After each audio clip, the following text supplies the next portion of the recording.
का एक भाग पूरा हो चुका है, तब आचार्य श्री के सानिध्य में मंदिर, तीर्थ, तिलक टीके और मूर्ति पूजा पर चर्चा हो सकी। आज आचार्य जी के श्री चरणों में निवेदन करूं।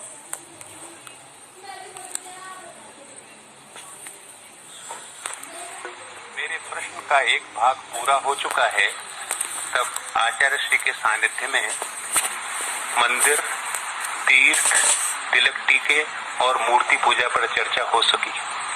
आज आचार्य जी के श्री चरणों में निवेदन करूंगा कि हम एक नया विषय पर आचार्य श्री से मार्गदर्शन चाहेंगे और वह विषय है ज्योतिष गणना। ये अछूता विषय है, आचार्य श्री के श्री मुख से इस पर कभी चर्चा नहीं हुई, तो आचार्य श्री के श्री चरणों में पुनः निवेदन करूंगा कि आज ज्योतिष गणना के संबंध में हमारा मार्गदर्शन करें। धन्यवाद।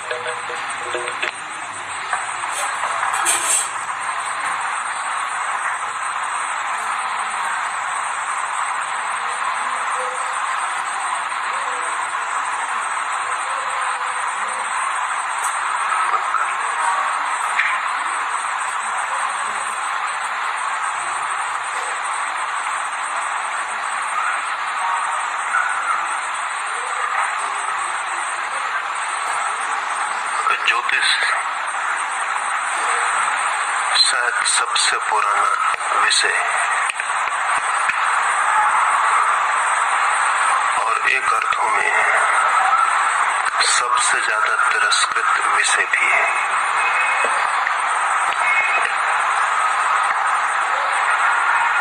सबसे पुराना इसलिए कि मनुष्य जाति के इतिहास की जितनी खोजबीन हो सकी उसमें ज्योतिष ऐसा कोई भी समय नहीं था जब मौजूद न रहा। जीसस से 25,000 वर्ष पूर्व सुमेर में मिले हुए हड्डी के अवशेषों पर ज्योतिष के चिन्ह अंकित हैं। पश्चिम में पुरानी से पुरानी जो खोजबीन हुई है वो जीसस से 25,000 वर्ष पूर्व इन हड्डियों की है जिन पर ज्योतिष के चिन्ह और चंद्र की यात्रा के चिन्ह अंकित हैं। लेकिन भारत में तो बात और भी पुरानी है। ऋग्वेद में 95,000 वर्ष पूर्व ग्रह नक्षत्रों की जैसी स्थिति थी उसका उल्लेख है। इसी आधार पर लोकमान्य तिलक ने यह तय किया था कि ज्योतिष 90,000 वर्ष से ज्यादा पुराने तो निश्चित ही होने चाहिए, क्योंकि वेद में यदि 95,000 वर्ष पहले जैसी नक्षत्रों की स्थिति थी उसका उल्लेख है तो वो उल्लेख इतना पुराना तो होगा ही,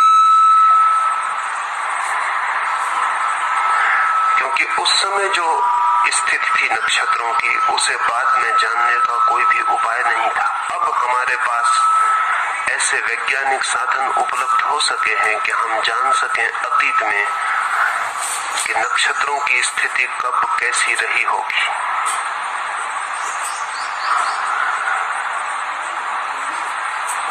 ज्योतिष की सर्वाधिक गहरी मान्यताएं भारत में पैदा हुई।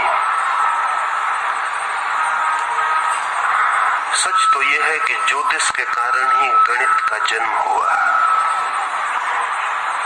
ज्योतिष की गणना के लिए ही सबसे पहले गणित का जन्म हुआ और इसीलिए अंक गणित के जो अंक हैं वो भारतीय हैं। सारी दुनिया की भाषाओं में 1 से लेकर 9 तक जो गणना के अंक हैं वे समस्त भाषाओं में जगत की भारतीय हैं और सारी दुनिया में 9 डिजिट 9 अंक स्वीकृत हो गए। उसका भी कुल कारण इतना है कि वे 9 अंक भारत में पैदा हुए और धीरे धीरे सारे जगत में फैल गए। जिसे आप अंग्रेजी में 9 कहते हैं, वो अंग्रेजी के संस्कृत के 9 का ही रूपांतरण है। जिसे आप 8 कहते हैं, वो संस्कृत के 8 का ही रूपांतरण है। 1 से लेकर 9 तक जगत की समस्त सभ्य भाषाओं में गणित के जो अंकों का प्रचलन है, वो भारतीय ज्योतिष के प्रभाव में हुआ। भारत से ज्योतिष की पहली किरणें सुमेर की सभ्यता में पहुंची। सुमेरियंस ने सबसे पहले ईसा से 6000 वर्ष पूर्व पश्चिम के जगत के लिए ज्योतिष का द्वार खोला। सुमेरियंस ने सबसे पहले नक्षत्रों के वैज्ञानिक अध्ययन की आधारशिलाएं रखी। उन्होंने बड़े ऊंचे 700 फीट ऊंचे मीनार बनाए और उन मीनारों पर सुमेरियन पुरोहित 24 घंटे आकाश का अध्ययन करते थे। 2 कारणों से। एक तो सुमेरियन को इस गहरे सूत्र का पता चल गया था कि मनुष्य के जगत में जो भी घटित होता है, उस घटना का प्रारंभिक स्रोत नक्षत्रों से किसी न किसी भांति संबंधित है। जीसस से 6000 वर्ष पहले सुमेरियंस की ये धारणा कि पृथ्वी पर जो भी बीमारी पैदा होती है, जो भी महामारी पैदा होती है, वो सब नक्षत्रों से संबंधित है।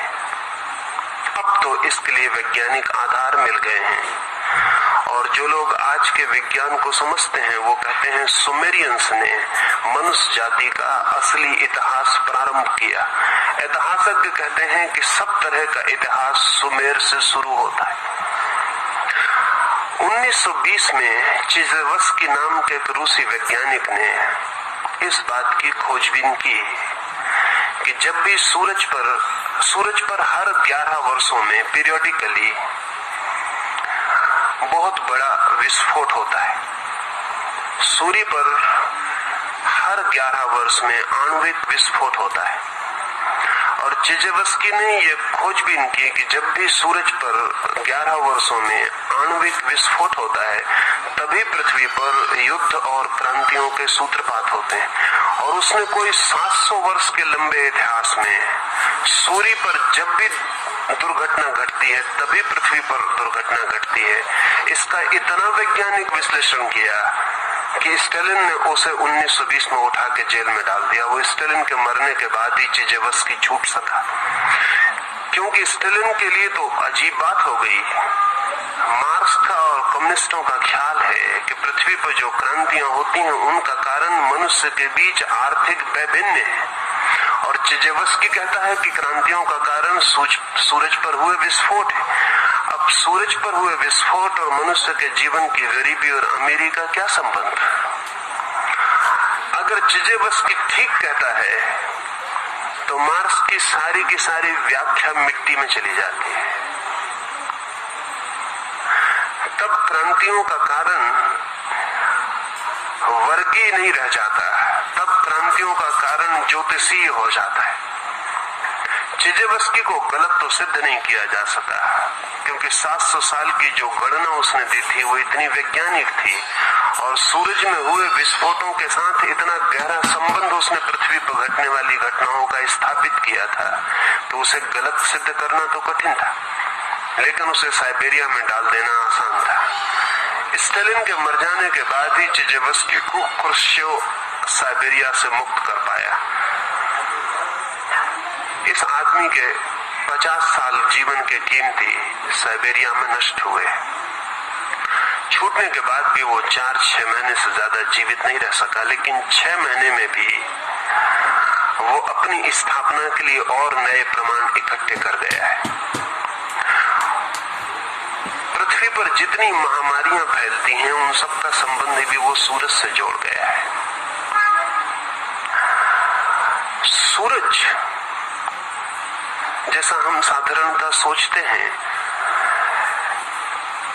ऐसा कोई निष्क्रिय अग्नि का गोला नहीं है। अत्यंत सक्रिय और प्रतिपल सूरज की तरंगों में रूपांतरण होते रहते हैं और सूरज की तरंगों का जरा सा रूपांतरण भी पृथ्वी के प्राणों को कंपित करता है। इस पृथ्वी पर कुछ भी ऐसा घटित नहीं होता जो सूरज पर घटित हुए बिना घटित हो जाता हो। जब सूर्य का ग्रहण होता है तो पक्षी जंगलों में गीत गाना 24 घंटे पहले से बंद कर देते हैं। पूरे ग्रहण के समय तो सारी पृथ्वी मौन हो जाती, पक्षी गीत गाना बंद कर देते हैं।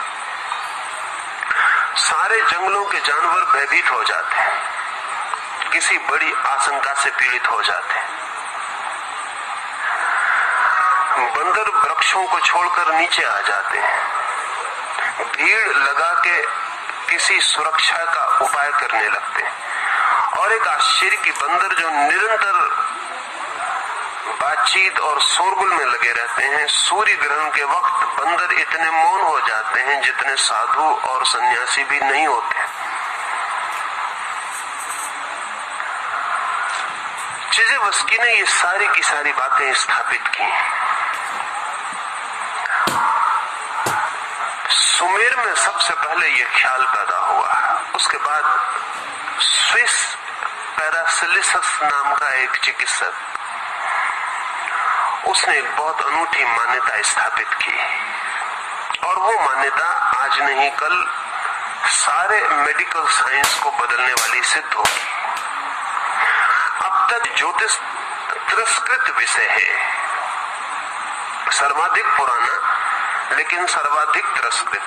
यद्यपि सर्वाधिक मान्य भी, अभी फ्रांस में पिछले वर्ष गणना की गई तो 47% लोग ज्योतिष में विश्वास करते हैं कि वो विज्ञान है। फ्रांस में, अमेरिका में मौजूद 5000 बड़े ज्योतिषी दिन रात काम में लगे रहते हैं और उनके पास इतने कस्टमर्स हैं कि वो काम निपटा नहीं पाते। करोड़ों डॉलर अमेरिका प्रतिवर्ष ज्योतिषियों को चुकाता है। अंदाज है कि सारी पृथ्वी पर कोई 78% लोग ज्योतिष में विश्वास करते हैं, लेकिन वे 78% लोग सामान्य हैं। वैज्ञानिक, विचारक, बुद्धिवादी ज्योतिष की बात सुन के ही चौंक जाते हैं। सीज़ेजुंग ने कहा है कि 300 वर्षों से विश्वविद्यालयों के द्वार ज्योतिष के लिए बंद है। यद्यपि आने वाले 30 वर्षों में ज्योतिष तुम्हारे दरवाजों को तोड़कर विश्वविद्यालयों में पुनः प्रवेश पाकर रहेगा। प्रवेश इसलिए कि ज्योतिष के संबंध में जो जो दावे किए गए थे उनको अब तक सिद्ध करने का उपाय नहीं था, लेकिन अब उनको सिद्ध करने का उपाय है। पैरासिलिसस ने एक मान्यता को गति दी और वो मान्यता ये थी कि आदमी तभी बीमार होता है जब उसके और उसके जन्म के साथ जुड़े हुए नक्षत्रों के बीच का तारतम्य टूट जाता है। इसे थोड़ा समझ लेना जरूरी है। उससे बहुत पहले पाइथागोरस ने यूनान में कोई ईसा से 6000 वर्ष पूर्व, आज से कोई 2500 वर्ष पूर्व, ईसा से 600 वर्ष पूर्व, पाइथागोरस ने प्लेनेटरी हार्मोनी, ग्रहों के बीच एक संगीत का संबंध है, इसके संबंध में एक बहुत बड़े दर्शन को जन्म दिया था। और पाइथागोरस ने जब ये बात कही थी तो वो भारत और इजिप्ट, इन दो मुल्कों की यात्रा करके वापस लौटा था। अब पाइथागोरस जब भारत आया तब भारत बुद्ध और महावीर के विचारों से तीव्रता से आप्लावित था। पाइथागोरस हिंदुस्तान से वापस लौट के जो बातें कहा है उसमें उसने महावीर और विशेषकर जैनों के संबंध में बहुत सी बातें महत्वपूर्ण कही। उसने जैनों को जेनोसोफिस्ट कह के पुकारा है। सोफिस्ट का मतलब होता है दार्शनिक और जैनों का मतलब तो जैन। तो जैन दार्शनिक को पाइथागोरस ने जेनोसोफिस्ट कहा है। नग्न रहते हैं, ये सारी बात की है। पाइथागोरस मानता था कि प्रत्येक नक्षत्र या प्रत्येक ग्रह या उपग्रह जब यात्रा करता है अंतरिक्ष में, तो उसकी यात्रा के कारण एक विशेष ध्वनि पैदा होती। प्रत्येक नक्षत्र की गति एक विशेष ध्वनि पैदा करती है और प्रत्येक नक्षत्र की अपनी व्यक्तिगत निजी ध्वनि है और इन सारे नक्षत्रों की ध्वनियों का एक तालमेल है जिसे वो विश्व की संगीत बद्धता हार्मनी कहता था। जब कोई मनुष्य जन्म लेता है तब उस जन्म के क्षण में इन नक्षत्रों के बीच जो संगीत की व्यवस्था होती है वो उस मनुष्य के प्राथमिक सरलतम संवेदनशील चित्त पर अंकित हो जाती है। वही उसे जीवन भर स्वस्थ और अस्वस्थ करती है। जब भी वो अपनी उस मौलिक जन्म के साथ पाई गई संगीत व्यवस्था के साथ तालमेल बना लेता है तो स्वस्थ हो जाता है और जब उसका तालमेल छूट जाता है तो अस्वस्थ हो जाता है। पैरासिलस ने इस संबंध में बड़ा महत्वपूर्ण काम किया। वो किसी मरीज को दवा नहीं देता था जब तक उसकी जन्म कुंडली ना देख ले। और बड़ी हैरानी की बात है कि पैरासिलस ने जन्म कुंडलियां देखकर ऐसे मरीजों को ठीक किया जिनको चिकित्सक कठिनाई में पड़ गए थे और ठीक नहीं कर पाते थे। उसका कहना था जब तक मैं ये न जान लूं कि ये व्यक्ति किन नक्षत्रों की स्थिति में पैदा हुआ है तब तक इसके अंतर संगीत के सूत्र को भी पकड़ना संभव नहीं है। और जब तक मैं ये न जान लूं कि इसके अंतर संगीत की व्यवस्था क्या है तो इसे कैसे हम स्वस्थ करें, क्योंकि स्वास्थ्य का क्या अर्थ है इसे थोड़ा समझ लें। अगर साधारणतः हम चिकित्सक से पूछें कि स्वास्थ्य का क्या अर्थ है तो वो इतना ही कहेगा बीमारी का न होना, पर उसकी परिभाषा नेगेटिव है, नकारात्मक है। और ये दुखद बात है कि स्वास्थ्य की परिभाषा हमें बीमारी से करनी पड़े। स्वास्थ्य तो पॉजिटिव चीज है, बीमारी नेगेटिव है, नकारात्मक है। स्वास्थ्य तो स्वभाव है, बीमारी तो आक्रमण है। तो स्वास्थ्य की परिभाषा हमें बीमारी से करनी पड़े, ये बात अजीब है।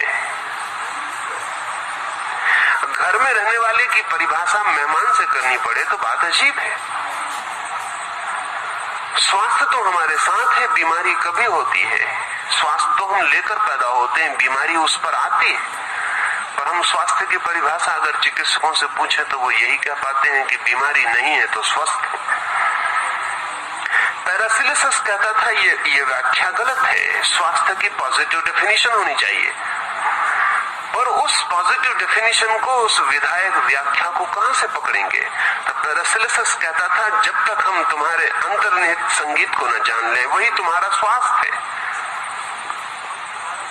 तब तक हम ज्यादा से ज्यादा तुम्हारी बीमारियों से तुम्हारा छुटकारा करवा सकते हैं। लेकिन हम एक बीमारी से तुम्हें छुड़ाएंगे और तुम दूसरी बीमारी को तत्काल पकड़ लोगे, क्योंकि तुम्हारे भीतरी संगीत के संबंध में कुछ भी नहीं किया जा सका। असली बात तो वही थी कि तुम्हारा भीतरी संगीत स्थापित हो जाए। इस संबंध में पैरासिलस को हुए तो कोई 500 वर्ष होते हैं, उसकी बात भी खो गई थी। लेकिन अब पिछले 20 वर्षों में 1950 के बाद दुनिया में ज्योतिष का पुनर्आविर्भाव हुआ है। और आपको जान के हैरानी होगी कि कुछ नए विज्ञान पैदा हुए हैं जिनके संबंध में कुछ आपसे कह दूं तो फिर पुराने विज्ञान को समझना आसान हो जाएगा। 1950 में एक नई साइंस का जन्म हुआ। उस साइंस का नाम है कॉस्मिक केमिस्ट्री, ब्रह्म रसायन। उसको जन्म देने वाला आदमी है जियाजार्जी गियोर्डी। ये आदमी इस सदी के कीमती से कीमती थोड़े से आदमियों में एक है। इस आदमी ने वैज्ञानिक आधारों पर प्रयोगशालाओं में अनंत प्रयोगों को करके ये सिद्ध किया है कि जगत, पूरा जगत एक ऑर्गेनिक यूनिटी है, पूरा जगत एक शरीर है। 71 वर्ष हो चुके हैं। और अगर मेरी उंगली बीमार पड़ जाती है तो मेरा पूरा शरीर प्रभावित होता है। शरीर का अर्थ होता है कि टुकड़े अलग अलग नहीं है, संयुक्त हैं, जीवंत रूप से इकट्ठे हैं। अगर मेरी आंख में तकलीफ होती है तो मेरे पैर का अंगूठा भी अनुभव करता है, और अगर मेरे पैर को चोट लगती है तो मेरे हृदय को भी खबर मिलती है, और अगर मेरा मस्तिष्क रुग्ण हो जाता है तो मेरा शरीर पूरा का पूरा बेचैन हो जाएगा, और अगर मेरा पूरा शरीर नष्ट कर दिया जाए तो मेरे मस्तिष्क को खड़े होने के लिए जगह मिलनी मुश्किल हो जाएगी। मेरा शरीर एक ऑर्गेनिक यूनिटी है, एक एकता है, जीवंत। उसमें कोई भी एक चीज को छुओ तो सब प्रवाहित होता है, सब प्रभावित हो जाता है। कॉस्मिक केमिस्ट्री कहती है कि पूरा ब्रह्मांड एक शरीर है, उसमें कोई भी चीज अलग अलग नहीं है, सब संयुक्त है। इसलिए कोई तारा कितने ही दूर क्यों ना हो, वो भी जब बदलता है तो हमारे हृदय की गति को बदल जाता है, और सूरज चाहे कितने ही फासले पे क्यों ना हो, जब वो ज्यादा उत्तप्त होता है तो हमारे खून की धाराएं बदल जाती हैं।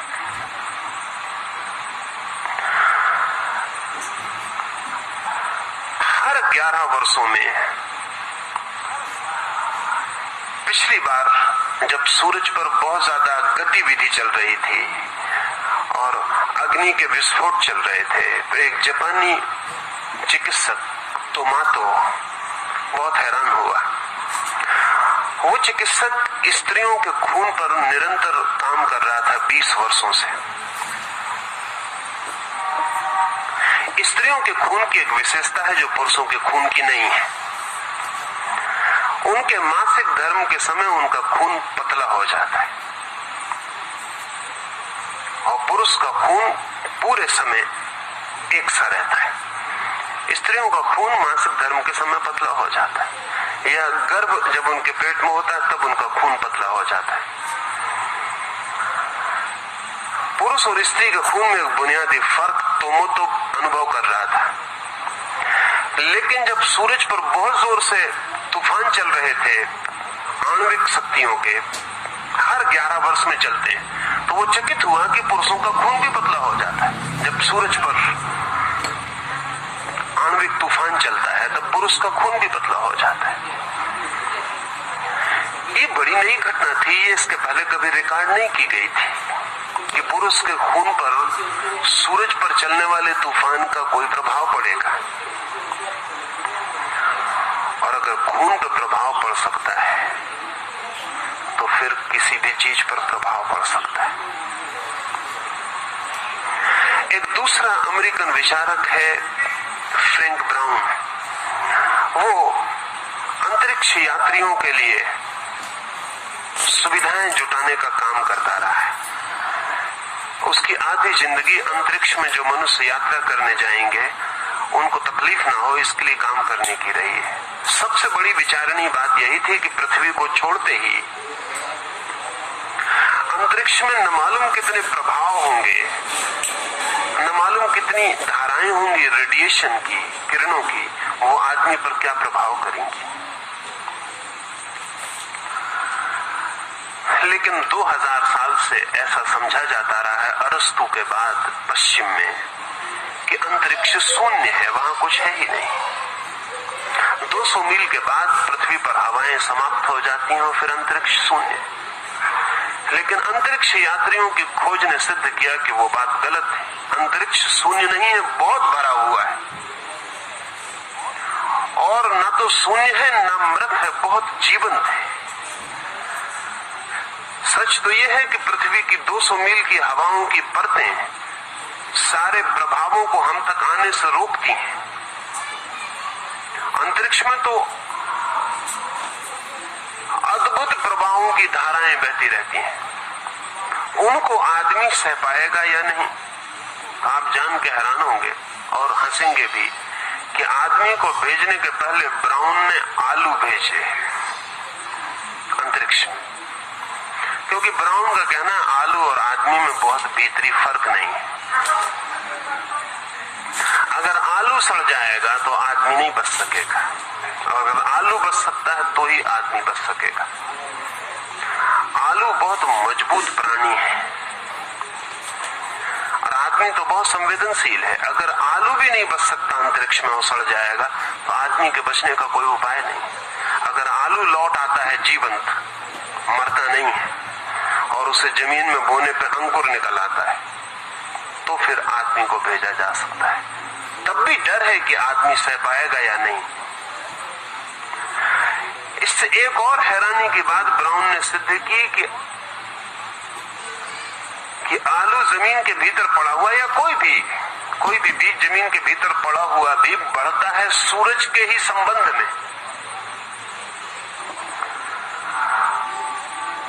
सूरज ही उसे जगाता उठाता है, उसके अंकुर को पुकारता और ऊपर उठाता है। ब्राउन एक दूसरे शास्त्र का अन्वेषक है और उस शास्त्र को अभी ठीक ठीक नाम मिलना शुरू हो रहा है, लेकिन अभी उसे कहते हैं प्लेनेटरी हेरेडिटी, उपग्रही वंशानुक्रम। अंग्रेजी में शब्द है हॉरोस्कोप, वो यूनानी हॉरोस्कोपस का रूप है। हॉरोस्कोप यूनानी शब्द का अर्थ होता है मैं देखता हूं जन्मते हुए ग्रह को, शब्द का अर्थ होता है। असल में जब एक बच्चा पैदा होता है तब उसी समय पृथ्वी के चारों ओर क्षितिज पर अनेक नक्षत्र जन्म लेते हैं, उठते हैं। जैसे सूरज उठता है सुबह, जैसे सुबह सूरज उगता है, सांझ डूबता है, ऐसे ही 24 घंटे अंतरिक्ष में नक्षत्र उगते हैं और डूबते हैं। जब एक बच्चा पैदा हो रहा है, समझे सुबह 6 बजे बच्चा पैदा हो रहा है, वही वक्त सूरज भी पैदा हो रहा है, उसी वक्त और कुछ नक्षत्र पैदा हो रहे हैं, कुछ नक्षत्र डूब रहे हैं, कुछ नक्षत्र ऊपर हैं, कुछ नक्षत्र उतार पर चले गए, कुछ नक्षत्र चढ़ाव पर हैं। ये बच्चा जब पैदा हो रहा है अंतरिक्ष में नक्षत्रों की एक स्थिति है। अब तक ऐसा समझा जाता था और अभी भी अधिक लोग जो बहुत गहराई से परिचित नहीं है वो ऐसा ही सोचते हैं कि चांद तारों से आदमी के जन्म का क्या लेना देना। चांद तारे कहीं भी हो, इससे एक गांव में बच्चा पैदा हो रहा है, इससे क्या फर्क पड़ेगा। फिर वे ये भी कहते हैं कि एक ही बच्चा पैदा नहीं होता, एक तिथि में एक नक्षत्र की स्थिति में लाखों बच्चे पैदा होते हैं, उनमें से एक प्रेसिडेंट बन जाता है किसी मुल्क का, बाकी तो नहीं बन पाते। एक उनमें से 100 वर्ष का होकर मरता है, दूसरा 2 दिन का ही मर जाता है। एक उसमें से बहुत बुद्धिमान होता है और एक निर्बुद्धि रह जाता है। तो साधारण देखने पर पता चलता है कि इन ग्रह नक्षत्रों की स्थिति का किसी के बच्चे के पैदा होने से हॉरोस्कोप से क्या संबंध हो सकता है। ये तर्क इतना सीधा और साफ मालूम होता है कि ये चांद तारे एक बच्चे के जन्म की चिंता भी नहीं करते हैं, और फिर एक बच्चा ही पैदा नहीं होता, एक स्थिति में लाखों बच्चे पैदा होते हैं, पर लाखों बच्चे एक से नहीं होते। इन तर्कों से ऐसा लगने लगा था, 300 वर्षों से तर्क दिए जा रहे हैं कि कोई संबंध नक्षत्रों से व्यक्ति के जन्म का नहीं है। लेकिन ब्राउन, पिकॉडी और इन सारे लोगों की तो इन सब की खोज का एक अद्भुत परिणाम हुआ है, और वो ये कि ये वैज्ञानिक कहते हैं अभी हम ये तो नहीं कह सकते कि व्यक्तिगत रूप से कोई बच्चा प्रभावित होता होगा, लेकिन अब हम ये पक्के रूप से कह सकते हैं कि जीवन प्रभावित होता है। एक बात, व्यक्तिगत रूप से बच्चा प्रभावित होता होगा हम अभी नहीं कह सकते हैं, लेकिन जीवन निश्चित रूप से प्रभावित होता है। और अगर जीवन प्रभावित होता है तो हमारी खोज जैसे जैसे सूक्ष्म होगी वैसे वैसे हम पाएंगे कि व्यक्ति भी प्रभावित होता है। इससे एक बात और ख्याल में ले लेनी जरूरी है, जैसा सोचा जाता रहा है वो तथ्य नहीं है। ऐसा सोचा जाता रहा है कि ज्योतिष विकसित विज्ञान नहीं है, प्रारंभ उसका हुआ और फिर वो विकसित नहीं हो सका। लेकिन मेरे देखे स्थिति उल्टी है, ज्योतिष किसी सभ्यता के द्वारा बहुत बड़ा विकसित विज्ञान है, फिर वो सभ्यता खो गई और हमारे हाथ में ज्योतिष के अधूरे सूत्र रह गए। ज्योतिष कोई नया विज्ञान नहीं है जिसे विकसित होना है, बल्कि कोई विज्ञान है जो पूरी तरह विकसित हुआ था और फिर जिस सभ्यता ने उसे विकसित किया वो खो गई। और सभ्यताएं रोज आती हैं और खो जाती हैं। फिर उनके द्वारा विकसित चीजें भी अपने मौलिक आधार खो देती हैं, सूत्र भूल जाती हैं, उनके आधारशिलाएं खो जाती हैं। विज्ञान आज इसे स्वीकार करने के निकट पहुंच रहा है कि जीवन प्रभावित होता है और एक छोटे बच्चे के जन्म के समय उसकी चित्त की स्थिति ठीक वैसी होती है जैसे बहुत सेंसिटिव फोटोप्लेट की। इस पर 2-3 बातें और ख्याल में ले लें।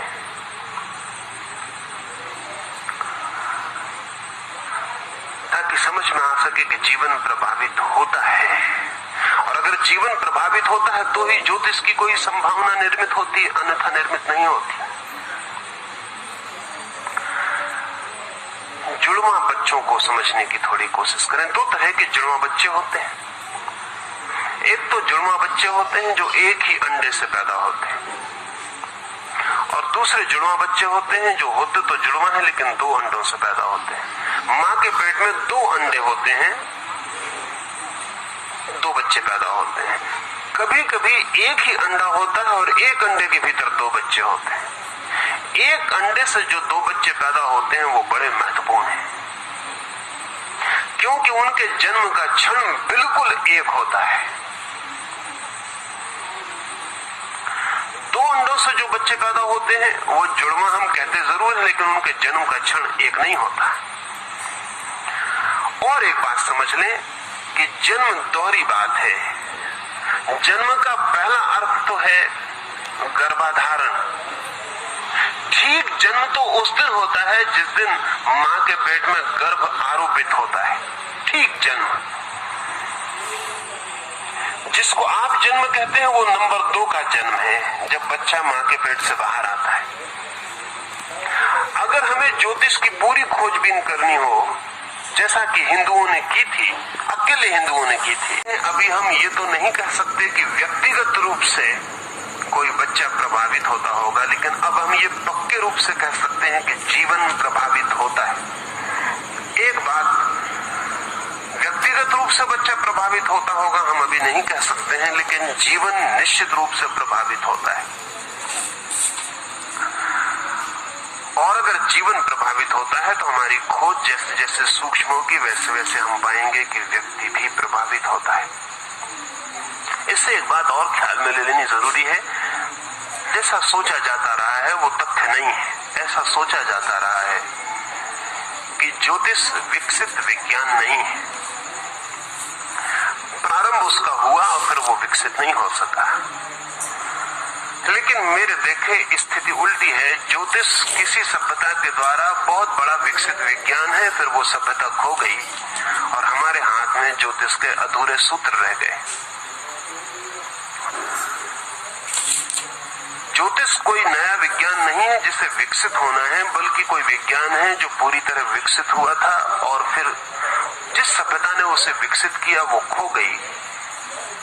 और सभ्यताएं रोज आती हैं और खो जाती हैं। फिर उनके द्वारा विकसित चीजें भी अपने मौलिक आधार खो देती हैं, सूत्र भूल जाती हैं, उनके आधारशिलाएं खो जाती हैं। विज्ञान आज इसे स्वीकार करने के निकट पहुंच रहा है कि जीवन प्रभावित होता है और एक छोटे बच्चे के जन्म के समय उसकी चित्त की स्थिति ठीक वैसी होती है जैसे बहुत सेंसिटिव फोटोप्लेट की। इस पर 2-3 बातें और ख्याल में ले लें।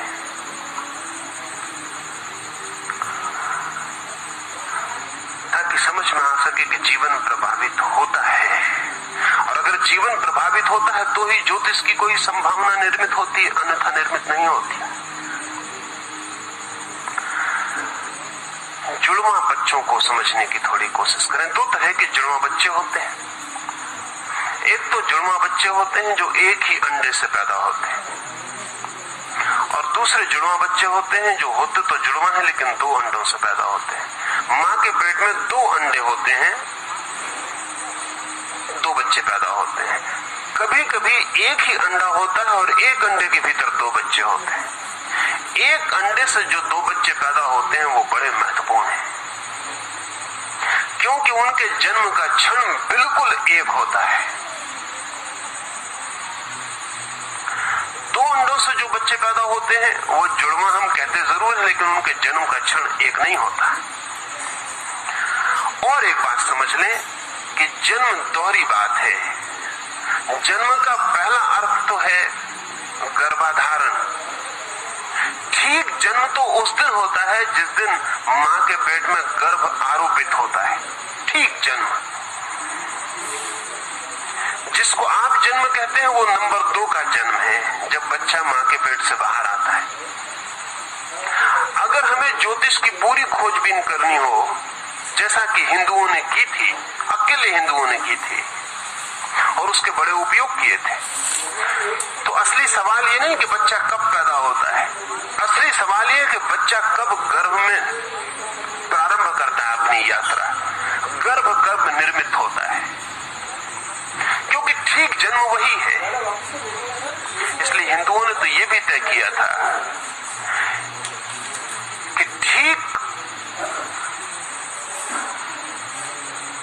जिस भांति के बच्चे को जन्म देना हो, उस भांति के ग्रह नक्षत्र में यदि संभोग किया जाए और गर्भाधारण हो जाए तो उस तरह का बच्चा पैदा होगा। अब इसमें मैं थोड़ा पीछे आपको कुछ कहूंगा, क्योंकि इस संबंध में भी काफी काम इधर हुआ है और बहुत सी बातें साफ हुई हैं। साधारणतः हम सोचते हैं कि एक बच्चा सुबह 6 बजे पैदा होता है, तो 6 बजे पैदा होता है, इसलिए 6 बजे प्रभात में जो नक्षत्रों की स्थिति होती है उससे प्रभावित होता है। लेकिन ज्योतिष को जो गहरा जानते हैं वो कहते हैं कि वो 6 बजे पैदा होने की वजह से ग्रह नक्षत्र उस पर प्रभाव डालते हैं, ऐसा नहीं। वो जिस तरह के प्रभावों के बीच पैदा होना चाहता है उस घड़ी और नक्षत्र को जन्म के लिए चुनता है। ये बिल्कुल भिन्न बात है। बच्चा जब पैदा हो रहा है, ज्योतिष की गहन खोज करने वाले लोग कहेंगे कि वो अपने ग्रह नक्षत्र चुनता है कि कब उसे पैदा होना है। और गहरे जाएंगे तो वो अपना गर्भाधारण भी चुनती है। प्रत्येक आत्मा अपना गर्भाधारण चुनती है कि कब उसे गर्भ स्वीकार करना है, किस क्षण में। क्षण छोटी घटना नहीं है, क्षण का अर्थ पूरा विश्व उस क्षण में कैसा है और उस क्षण में पूरा विश्व किस तरह की संभावनाओं के द्वार खोलता है। जब एक अंडे में दो बच्चे एक साथ गर्भाधारण लेते हैं तो उनके गर्भाधारण का क्षण एक ही होता है और उनके जन्म का क्षण भी एक होता है। अब ये बहुत मजे की बात है कि एक ही अंडे से पैदा हुए दो बच्चों का जीवन इतना एक जैसा होता है, इतना एक जैसा होता है कि ये कहना मुश्किल है कि जन्म का क्षण प्रभाव नहीं डालता।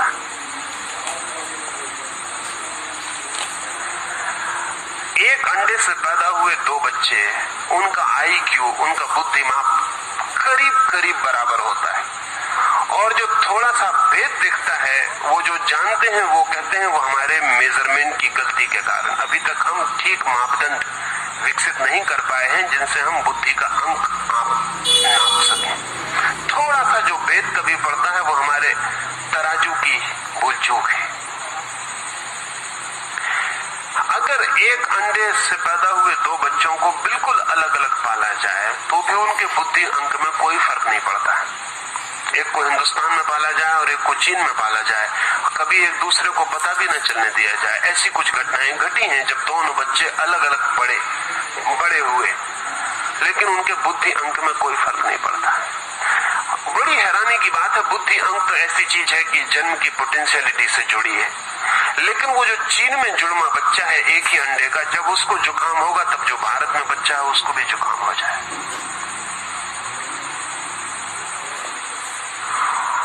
आमतौर से एक अंडे से पैदा हुए बच्चे एक ही साल में मरते हैं।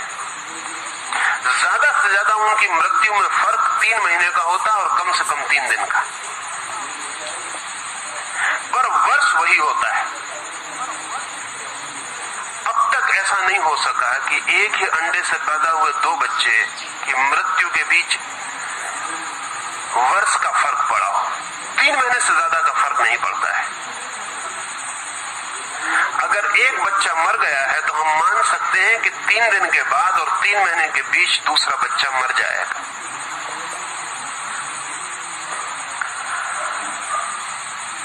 इनके रुझान, इनके ढंग, इनके भाव समानांतर होते हैं और करीब करीब ऐसा मालूम पड़ता है कि ये दोनों एक ही ढंग से जीते हैं, एक दूसरे की कॉपी की भांति होते हैं। इनका इतना एक जैसा होना और बहुत सी बातों से सिद्ध होता है। हम सबकी चमड़ियां अलग अलग हैं, इंडिविजुअल। अगर मेरा हाथ टूट जाए और मेरी चमड़ी बदलनी पड़े तो आपकी चमड़ी मेरे हाथ के काम नहीं आएगी, मेरे ही शरीर की चमड़ी उखाड़ के लगानी पड़ेगी। इस पूरी जमीन पर कोई आदमी नहीं खोजा जा सकता जिसकी चमड़ी मेरे काम आ जाए। क्या बात है। फिजियोलॉजिस्ट से हम पूछें कि चमड़ी के दोनों के बनावट में कोई भेद है, चमड़ी के रसायन में कोई भेद है, चमड़ी में जो तत्व निर्मित करते हैं चमड़ी को उसमें कोई भेद है? तो कोई भेद नहीं। मेरी चमड़ी और दूसरे आदमी की चमड़ी को अगर हम रख दें एक वैज्ञानिक को जांच करने के लिए तो वो ये ना बता पाएगा कि 2 आदमियों की चमड़ियां हैं। चमड़ियों में कोई भेद नहीं, लेकिन फिर भी हैरानी की बात है कि मेरी चमड़ी की को दूसरे की चमड़ी नहीं बिठाई जा सकती, मेरा शरीर उसे इंकार कर देता है। वैज्ञानिक जिसे नहीं पहचान पाते कि कोई भेद है, लेकिन मेरा शरीर पहचानता है, मेरा शरीर इंकार कर देता है कि इसे स्वीकार नहीं करेंगे। हाँ, एक ही अंडे से पैदा हुए 2 बच्चों की चमड़ी ट्रांसप्लांट हो सकती, सिर्फ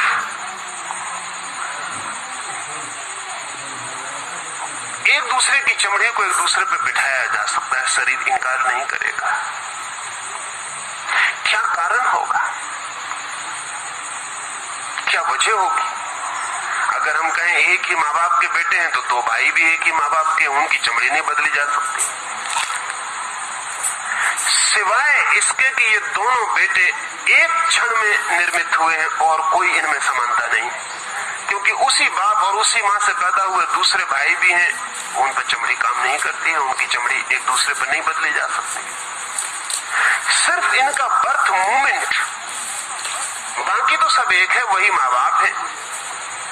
सिर्फ एक बात बड़ी भिन्न है और वो है इनके जन्म का क्षण।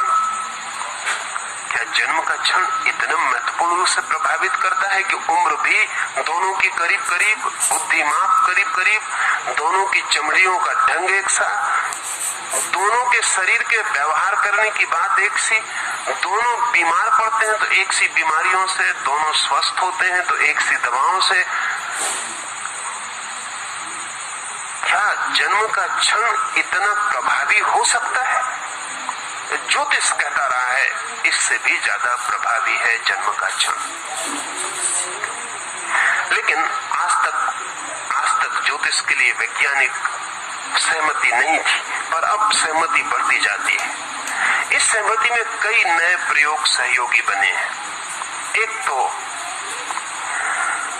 जैसे ही हमने आर्टिफिशियल सैटेलाइट्स, हमने कृत्रिम उपग्रह अंतरिक्ष में छोड़े, वैसे ही हमें पता चला कि सारे जगत से, सारे ग्रह नक्षत्रों से, सारे ताराओं से निरंतर अनंत प्रकार की किरणों का जाल प्रवाहित होता है जो पृथ्वी पर टकराता है, और पृथ्वी पर कोई भी ऐसी चीज नहीं है जो उससे अप्रभावित छूट जाए।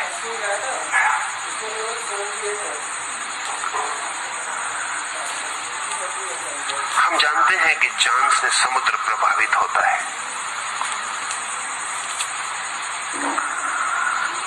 लेकिन हमें ख्याल नहीं है कि समुद्र में पानी और नमक का जो अनुपात है वही आदमी के शरीर में पानी और नमक का अनुपात है, द सेम प्रोपोर्शन। और आदमी के शरीर में 65% पानी है और नमक और पानी का वही अनुपात है जो अरब की खाड़ी में।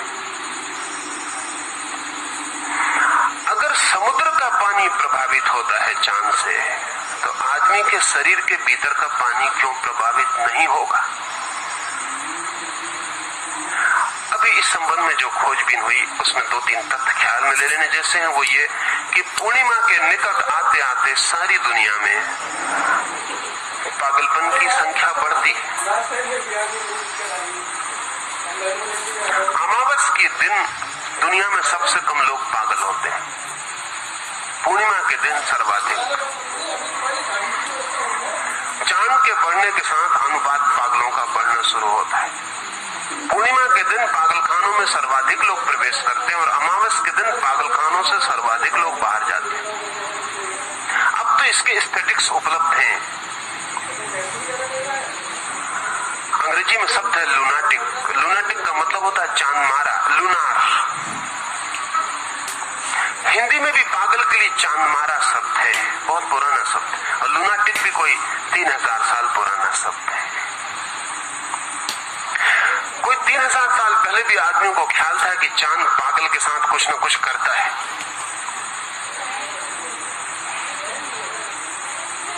लेकिन अगर पागल के साथ करता है तो गैर पागल के साथ नहीं करता होगा। आखिर मस्तिष्क की बनावट, आदमी के शरीर के भीतर की संरचना तो एक जैसी। ये हो सकता है कि पागल पे थोड़ा ज्यादा करता होगा, गैर पागल पे थोड़ा कम कर सकता होगा, ये मात्रा का भेद होगा। लेकिन ऐसा नहीं हो सकता कि गैर पागल पे बिल्कुल नहीं करता होगा। अगर ऐसा होगा तब तो कोई पागल कभी पागल ना हो, क्योंकि सब गैर पागल ही पागल होते हैं। पहले तो काम गैर पागल पर ही करना पड़ता होगा चांद को। प्रोफेसर ब्राउन ने एक अध्ययन किया है। वो खुद ज्योतिष में विश्वासी आदमी नहीं थे, अविश्वासी थे, और अपने पिछले लेखों में उन्होंने बहुत मजाक उड़ाई है। लेकिन पीछे उन्होंने सिर्फ खोजबीन के लिए एक काम शुरू किया कि मिलिट्री के बड़े बड़े जनरल्स की उन्होंने जन्म कुंडलियां इकट्ठी की, डॉक्टर्स की, अलग अलग प्रोफेशंस की। बड़ी मुश्किल में पड़ गए इकट्ठी करके, क्योंकि पाया कि प्रत्येक प्रोफेशन के आदमी एक विशेष ग्रह में पैदा होते हैं, एक विशेष नक्षत्र स्थिति में पैदा होते हैं। जैसे जितने भी बड़े प्रसिद्ध जनरल से मिलिट्री के सेनापति हैं, योद्धा हैं, उनके जीवन में मंगल का भारी प्रभाव है। वही प्रभाव प्रोफेसर की जिंदगी में बिल्कुल नहीं है। ब्राउन ने जो अध्ययन किया, कोई 50,000 व्यक्तियों का, जो भी सेनापति हैं, उनके जीवन में मंगल का प्रभाव भारी है। आमतौर से जब वे पैदा होते हैं तब मंगल जन्म ले रहा होता है। उनके जन्म की घड़ी मंगल के जन्म की घड़ी होती है। ठीक उससे विपरीत जितने पैसिफिस्ट हैं दुनिया में, जितने शांतिवादी हैं, वो कभी मंगल के जन्म के साथ पैदा नहीं होते। एक आध मामले में ये संयोग हो सकता है, लेकिन लाखों मामलों में संयोग नहीं हो सकता। गणितज्ञ एक खास नक्षत्र में पैदा होते हैं, कभी उस नक्षत्र में कभी पैदा नहीं होते, कभी उस नक्षत्र में कभी पैदा नहीं होते। ये कभी एकाध के मामले में संयोग हो सकता है, लेकिन बड़े पैमाने पर संयोग नहीं हो सकता है। असल में कवि के ढंग और गणितज्ञ के ढंग में इतना भेद है कि उनके जन्म के क्षण में भेद होना ही चाहिए। ब्राउन ने कोई 10 अलग अलग व्यवसाय के लोगों का, जिनके बीच तीव्र फासले हैं, जैसे कवि है और गणितज्ञ है, या युद्धखोर सेनापति है और एक शांतिवादी बर्ट्रैंड रसल है,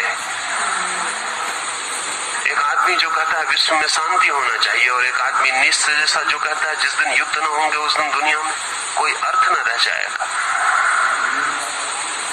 इनके बीच बौद्धिक विवाद ही है सिर्फ, या नक्षत्रों का भी विवाद है? इनके बीच केवल बौद्धिक फासले हैं या इनके जन्म की घड़ी भी हाथ बटाती है? जितना अध्ययन बढ़ता जाता है उतना ही पता चलता है कि प्रत्येक आदमी जन्म के साथ विशेष क्षमताओं की सूचना देता है। ज्योतिष के साधारण जानकार कहते हैं कि वो इसलिए ऐसा करता है क्योंकि वो विशेष नक्षत्रों की व्यवस्था में पैदा हुआ। मैं आपसे कहना चाहता हूं कि वो विशेष नक्षत्रों में पैदा होने को उसने चुना।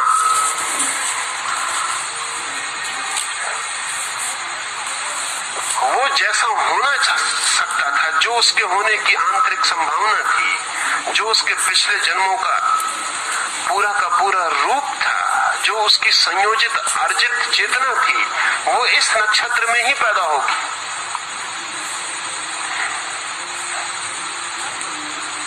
हर बच्चा, हर आने वाला नया जीवन इंसिस्ट करता है अपनी घड़ी के लिए।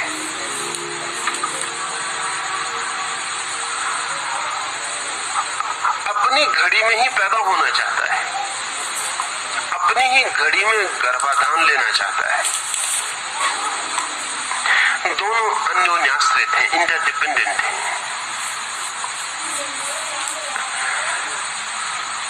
मैंने आपसे कहा कि जैसे समुद्र का पानी प्रभावित होता है, सारा जीवन पानी से निर्मित है। कोई जीवन की संभावना नहीं है। यूनान में पुराने दार्शनिक कहते थे पानी से जीवन, या पुराने भारतीय और चीनी और दूसरे दुनिया की मैथोलॉजीज भी कहती हैं पानी से जीवन का जन्म। आज एवोल्यूशनर को मानने वाले, विकास को मानने वाले वैज्ञानिक भी कहते हैं कि जीवन का जन्म पानी से। शायद पहला जीवन काई, वो जो पानी पर जम जाती है, वही जीवन का पहला रूप, फिर आदमी तक विकास। 10 अवतार। जो लोग पानी के ऊपर गहन शोध करते हैं वो कहते हैं पानी सर्वाधिक रहस्यमय तत्व है, और जगत से, अंतरिक्ष से, तारों का जो भी प्रभाव आदमी तक पहुंचता है उसमें मीडियम, माध्यम पानी। आदमी के शरीर के जल को ही प्रभावित करके कोई भी रेडिएशन, कोई भी विकिरण मनुष्य में प्रवेश करता है। जल पर बहुत काम हो रहा है और जल के बहुत से मिस्टीरियस, रहस्यमय गुण ख्याल में आ रहे हैं। सर्वाधिक रहस्यमय गुण तो जल का जो ख्याल में अभी 10 वर्षों में वैज्ञानिकों को आया है वो ये है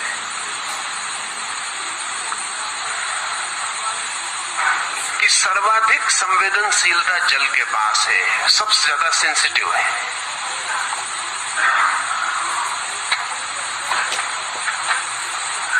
और हमारे जीवन में चारों ओर से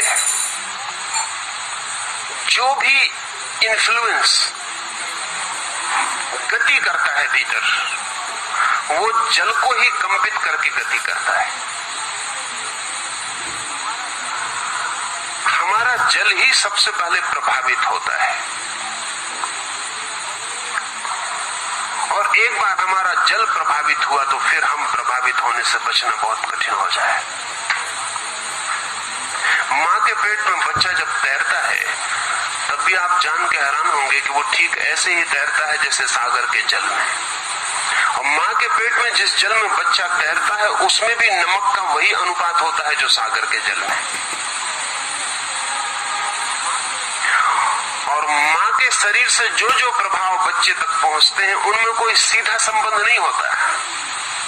ये जान के आप हैरान होंगे कि मां और उसके पेट में बनने वाले गर्भ का कोई सीधा संबंध नहीं होता। दोनों के बीच में जल, और मां से जो भी प्रभाव पहुंचते हैं बच्चे तक, वो जल के ही माध्यम से पहुंचते हैं, सीधा कोई संबंध नहीं होता। फिर जीवन भर भी हमारे शरीर में जल का वही काम है जो सागर में काम है।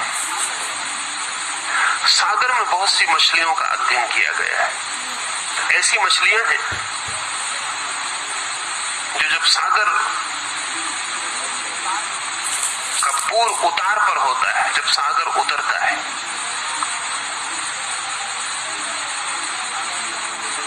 तभी सागर के तट पर आकर अंडे रख जाती हैं।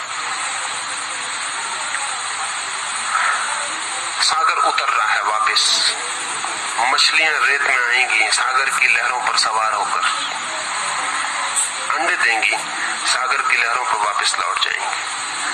15 दिन में सागर की लहरें फिर उस जगह आएंगी, तब तक अंडे फूटकर उनके चूजे बाहर आ गए होंगे। आने वाली लहरें उन चूजों को वापस सागर में ले जाएंगी। जिन वैज्ञानिकों ने इन मछलियों का अध्ययन किया वो बड़े हैरान हुए, क्योंकि मछलियां सदा ही उस समय अंडे देने आती हैं जब सागर का तूफान उतरता होता है। अगर वो चढ़ते तूफान में अंडे दे दें तो अंडे तो तूफान में बह जाएंगे। वो अंडे तभी देती हैं जब तूफान उतरता होता है। एक एक स्टेप सागर की लहरें पीछे हटती जाती। वो जहां अंडे देती हैं वहां लहर दोबारा नहीं आती, फिर नहीं तो लहर अंडे बहा ले जाएगी। वैज्ञानिक बहुत परेशान रहे कि इन मछलियों को कैसे पता चलता है कि सागर अब उतरेगा। सागर की उतरने की घड़ी आ गई, क्योंकि जरा सी भी भूल चूक समय की और अंडे तो सब बह जाएंगे। और उन्होंने भूल चूक कभी नहीं की लाखों साल में, नहीं तो वो खत्म हो गई होती मछलियां। उन्होंने कभी भूल की ही नहीं। पर इन मछलियों के पास क्या उपाय है जिनसे ये जान पाती है? इनके पास कौन सी इंद्री है जो इनको बताती है कि अब सागर उतरेगा? लाखों मछलियां एक क्षण में पूरे किनारे पर इकट्ठी हो जाएंगी। इनके पास जरूर कोई संकेत लिपि, इनके पास कोई सूचना का यंत्र होना ही चाहिए। करोड़ों मछलियां दूर दूर हजारों मील के सागर तट पे इकट्ठे होकर अंडे रख जाएंगी एक खास घड़ी में। जो अध्ययन करते हैं वो कहते हैं कि चांद के अतिरिक्त और कोई उपाय नहीं। चांद से इनको जो संवेदनाएं मिलती हैं, मछलियों को उन संवेदनाओं से पता चलता है कि कब उतार पर, कब चढ़ाव पर। चांद से जो उन्हें धक्के मिलते हैं, उन्हीं धक्कों के अतिरिक्त और कोई रास्ता नहीं है कि उनको पता चल जाए। ये भी हो सकता है कुछ का ख्याल था कि सागर की लहरों से कुछ पता चलता होगा, तो वैज्ञानिकों ने इन मछलियों को ऐसी जगह रखा जहां सागर में लहर ही नहीं है, झील पर रखा, अंधेरे कमरों में पानी में रखा। लेकिन बड़ी हैरानी की बात, जब चांद ठीक घड़ी पर आया, अंधेरे में बंद है मछलियां, उनको चांद का कोई पता नहीं, आकाश का कोई पता नहीं। जब चांद ठीक जगह पर आया, जब समुद्र की मछलियां जाके तट पर अंडे देने लगी, तब उन मछलियों ने पानी में ही अंडे दे दिए। उनका पानी में ही अंडे छोड़ देना, क्योंकि कोई तट नहीं, कोई किनारा नहीं, तब तो लहरों का कोई सवाल न रहा।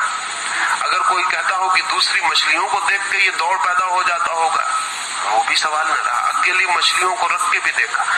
ठीक जब करोड़ों मछलियां सागर के तट पे आएंगी, इनके दिमाग को सब तरह से गड़बड़ करने की कोशिश की मछलियों के। 24 घंटे अंधेरे में रखा ताकि उन्हें पता न चले कब सुबह होता है, कब रात होती है।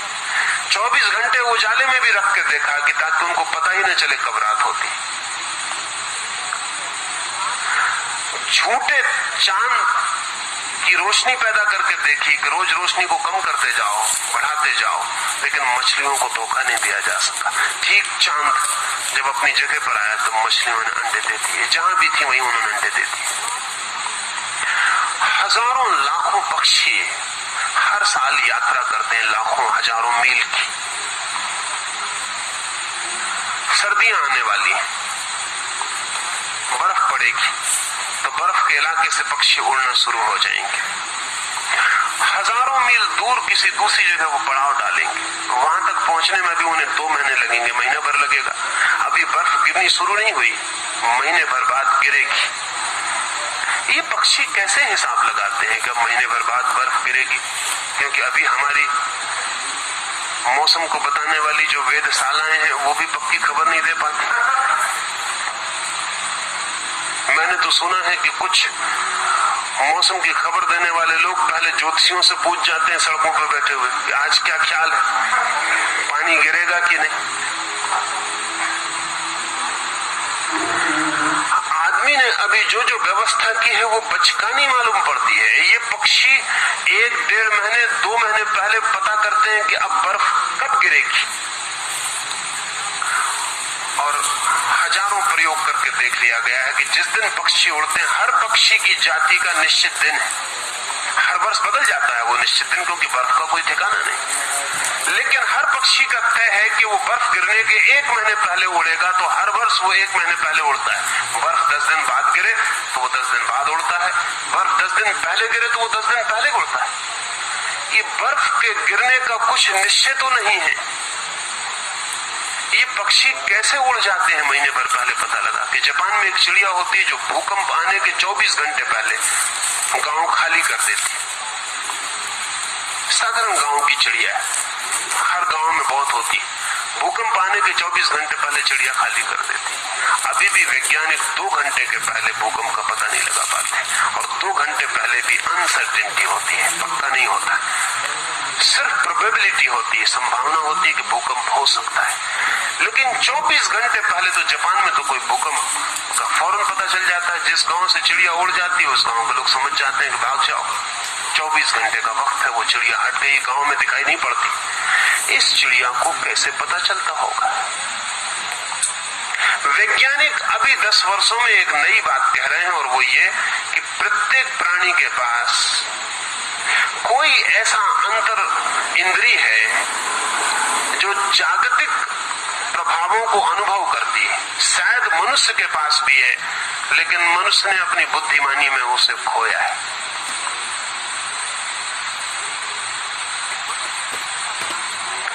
मनुष्य अकेला प्राणी है जगत पर जिसके पास बहुत सी चीजें हैं जो उसने बुद्धिमानी में खो दी, और बहुत सी चीजें जो उसके पास नहीं थी उसने बुद्धिमानी में उनको पैदा करके खतरा मोल ले लिया।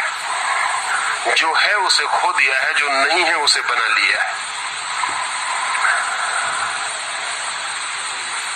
लेकिन छोटे से छोटे प्राणी के पास भी कुछ संवेदना के अंतर स्रोत हैं, और अब इसके लिए वैज्ञानिक आधार मिलने शुरू हो गए हैं कि अंतर स्रोत हैं। ये अंतर स्रोत इस बात की खबर लाते हैं कि इस पृथ्वी पर जो जीवन है वो आइसोलेटेड नहीं है, वो सारे ब्रह्मांड से संयुक्त है, और कहीं भी कुछ घटना घटती है तो उसके परिणाम यहां होने शुरू हो जाते हैं। जैसा मैं आपसे कह रहा था पेरिसेलस का, आधुनिक चिकित्सक भी इस नतीजे पर पहुंच रहे हैं कि जब भी सूर्य पर अनेक बार धब्बे प्रकट होते हैं, ऐसे भी सूर्य पर कुछ धब्बे, डॉट्स, स्पॉट्स होते हैं।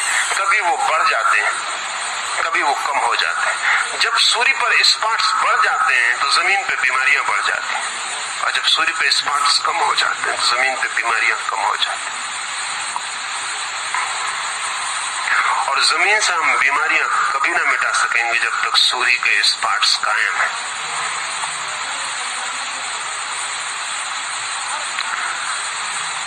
हर 11 वर्ष में सूरज पर भारी उत्पात होता है, बड़े विस्फोट होते हैं, और जब 11 वर्ष में सूरज पर विस्फोट होते हैं और उत्पात होते हैं तो पृथ्वी पर युद्ध और उत्पात होते हैं। पृथ्वी पर युद्धों का जो क्रम है वो हर 10 वर्ष का है। महामारियों का जो क्रम है वो 10 और 11 वर्ष के बीच का है।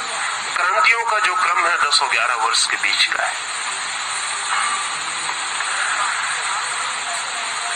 एक बार ख्याल में आना शुरू हो जाए कि हम अलग और पृथक नहीं हैं,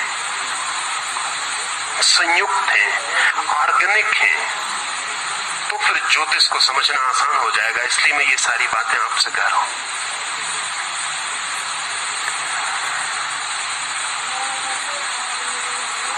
कुछ आदमी को ऐसा ख्याल पैदा हो गया था, अब भी है, कि ज्योतिष एक सुपरस्टिशन, एक अंधविश्वास है। बहुत दूर तक ये बात सच भी मालूम पड़ती है। असल में वही चीज अंधविश्वास मालूम पड़ने लगती है जिसके पीछे हम वैज्ञानिक कारण बताने में असमर्थ हो जाएं। वैसे ज्योतिष बहुत वैज्ञानिक है, और विज्ञान का अर्थ ही होता है कॉज और इफेक्ट के बीच, कार्य और कारण के बीच संबंध की तलाश। ज्योतिष कहता यही है कि इस जगत में जो भी घटित होता है उसके कारण हमें ज्ञात न हो, ये हो सकता है। ज्योतिष ये कहता है कि भविष्य जो भी होगा वो अतीत से विच्छिन्न नहीं हो सकता, उससे जुड़ा हुआ होगा। आप कल जो भी होंगे वो आज का ही जोड़ होगा। आज तक आप जो हैं वो बीते हुए कल का जोड़ है। ज्योतिष बहुत वैज्ञानिक चिंतन है। वो ये कहता है कि भविष्य अतीत से ही निकलेगा। आपका आज कल से निकला, आपका आने वाला कल आज से निकलेगा। और ज्योतिष ये भी कहता है कि जो कल होने वाला है वो किसी सूक्ष्म अर्थों में आज भी हो जाना चाहिए। अब इसे थोड़ा समझे। अब्राहम लिंकन ने मरने के 3 दिन पहले एक सपना देखा जिसमें उसने देखा कि उसकी हत्या कर दी गई, और व्हाइट हाउस के एक खास कमरे में उसकी लाश पड़ी हुई है। उसने नंबर भी कमरे का देखा। उसकी नींद खुल गई, वो हंसा। उसने अपनी पत्नी को कहा कि मैंने एक सपना देखा है कि मेरी हत्या कर दी गई है, और फला फला नंबर, उसी मकान में तो वो सोया हुआ है व्हाइट हाउस के, फला फला मकान, इस मकान के फला नंबर के कमरे में मेरी लाश पड़ी है। मेरे सिरहाने तू खड़ी हुई है और आसपास फला फला लोग खड़े हुए हैं। हंसी हुई बात हुई, लिंकन सो गया, पत्नी सो गई। 3 दिन बाद लिंकन की हत्या हुई, और उसी नंबर के कमरे में और उसी जगह उसकी लाश 3 दिन बाद पड़ी थी, और उसी क्रम में आदमी खड़े थे।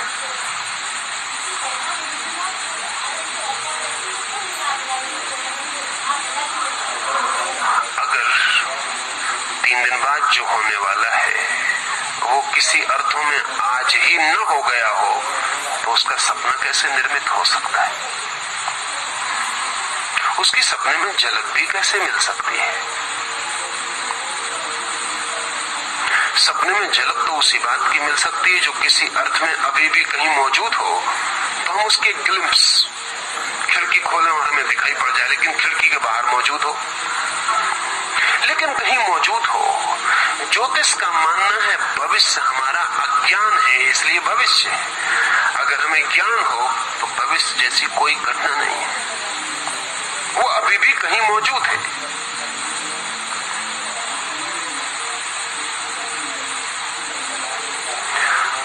महावीर के जीवन में एक घटना का उल्लेख है जिस पर एक बहुत बड़ा विवाद चला, और महावीर के सामने ही महावीर के अनुयायियों का एक वर्ग टूट गया।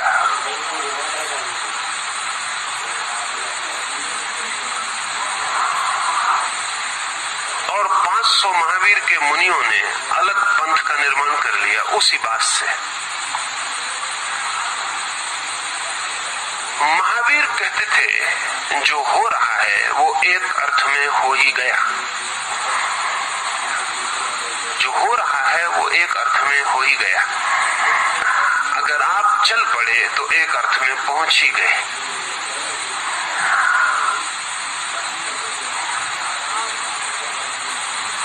अगर आप बूढ़े हो रहे हैं तो एक अर्थ में बूढ़े हो ही गए। महावीर कहते थे जो हो रहा है, जो क्रियमाण है, वो हो ही गया। महावीर का एक शिष्य वर्षा काल में महावीर से दूर था, बीमार था। उसने अपने एक शिष्य को कहा कि मेरे लिए चटाई बिछा दो। उसने चटाई बिछानी शुरू की। मुड़ी हुई गोल लगती हुई चटाई को उसने थोड़ा सा खोला। तब महावीर को शिष्य को ख्याल आया कि ठहरो, महावीर कहते हैं जो हो रहा है वो हो ही गया, तू आधे में रुक जा। चटाई खुल तो रही है लेकिन खुल नहीं गई, रुक जा। उसे अचानक ख्याल हुआ कि तो महावीर बड़ी गलत बात कहते, चटाई आधी खुली लेकिन खुल कहां गई। उसने चटाई वहीं रोक दी। वो लौट के वर्षा काल के बाद महावीर के पास आया और उसने कहा कि आप गलत कहते हैं कि जो हो रहा है वो हो ही गया, क्योंकि चटाई अभी भी आधी खुली रखी, खुल रही थी लेकिन खुल नहीं गई। तो मैं आपकी बात गलत सिद्ध करने आया हूं। महावीर ने उससे जो कहा वो नहीं समझ पाया होगा, क्योंकि वो बहुत बाल बुद्धि का रहा होगा, अन्यथा ऐसी बात लेके नहीं आता है। महावीर ने कहा तूने रोका, रोक ही रहा था और रुक ही गया। वो ये चटाई तू रोका, रोक रहा था, रुक गया। तूने सिर्फ चटाई रुकते देखी, एक और क्रिया भी साथ चल रही थी, वो हो गई।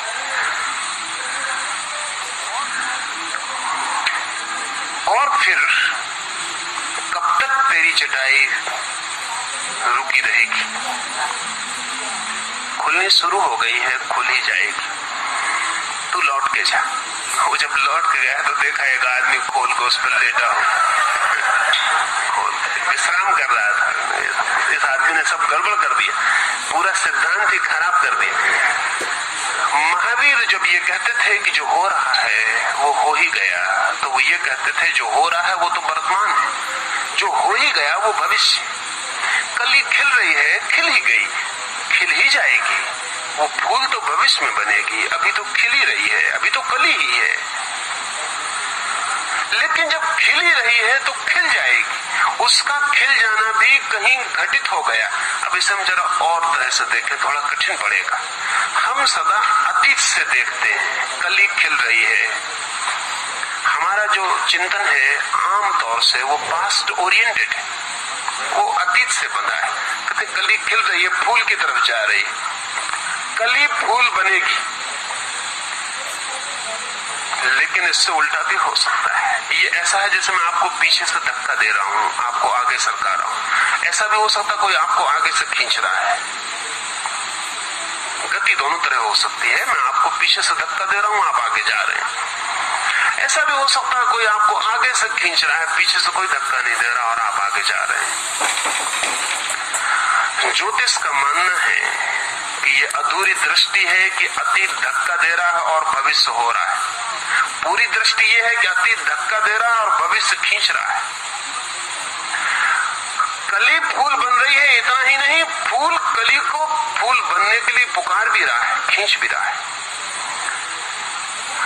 अतीत पीछे है, भविष्य आगे है, अभी वर्तमान के क्षण में एक कली है। पूरा अतीत धक्का दे रहा है, खुल जाओ, पूरा भविष्य आवाहन दे रहा है, खुल जाओ। अतीत और भविष्य दोनों के दबाव में कली फूल बनेगी।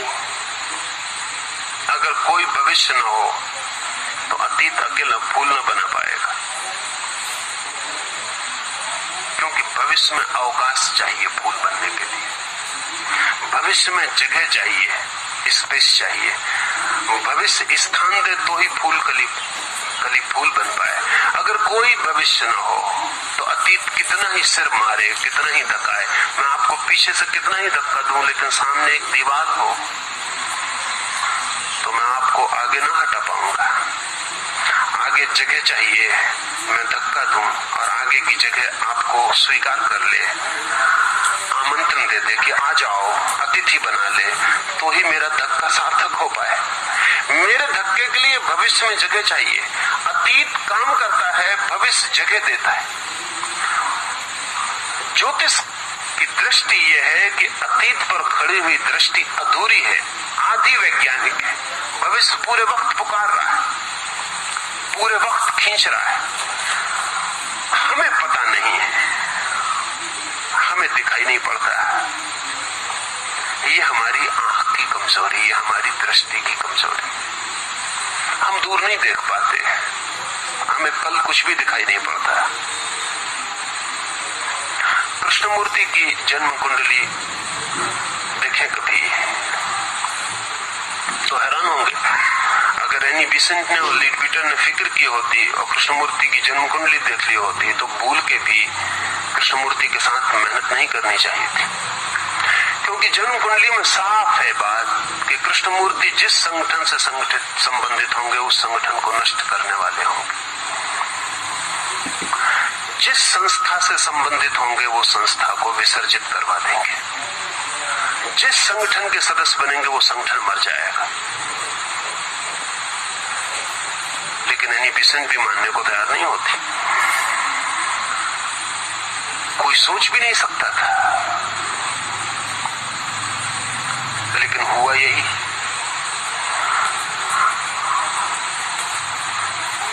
थियोसॉफी ने उन्हें खड़ा करने की कोशिश की। थियोसॉफी को उनकी वजह से इतना धक्का लगा कि वो सदा के लिए मर गया आंदोलन। फिर एनी बिसेंट ने स्टार ऑफ द ईस्ट नाम की बड़ी संस्था खड़ी की। फिर एक दिन कृष्णमूर्ति उस संस्था को विसर्जित करके अलग हो गए। एनी बिसेंट ने पूरा जीवन उस संस्था को खड़ा करने में समर्पित किया और नष्ट किया अपने को।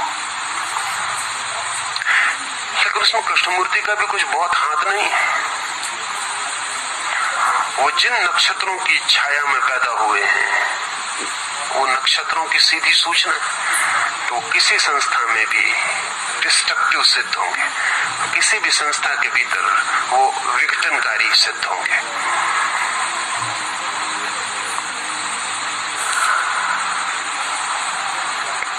भविष्य एकदम अनिश्चित नहीं है। हमारा ज्ञान अनिश्चित है, हमारा अज्ञान भारी है। भविष्य में हमें कुछ दिखाई नहीं पड़ता, हम अंधे, भविष्य का हमें कुछ भी दिखाई नहीं पड़ता। नहीं दिखाई पड़ता इसलिए हम कहते हैं कि निश्चित नहीं है, लेकिन भविष्य में दिखाई पड़ने लगे हैं। और ज्योतिष भविष्य में देखने की प्रक्रिया है। तो ज्योतिष सिर्फ इतनी ही बात नहीं है कि ग्रह नक्षत्र क्या कहते हैं, उनकी गणना क्या कहती है, ये तो सिर्फ ज्योतिष का एक डायमेंशन, एक आयाम है। फिर भविष्य को जानने के और आयाम भी हैं। मनुष्य के हाथ पर खिंची हुई रेखाएं, मनुष्य के माथे पर खिंची हुई रेखाएं हैं, मनुष्य के पैर पर खिंची हुई रेखाएं हैं, पर ये भी बहुत ऊपरी है। मनुष्य के शरीर में छिपे हुए चक्र हैं, उन सब चक्रों का अलग अलग संवेदन, उन सब चक्रों की प्रतिपल अलग अलग गति, फ्रीक्वेंसी है, उनकी जांच है। मनुष्य के पास छिपा हुआ अतीत का पूरा संस्कार बीज है।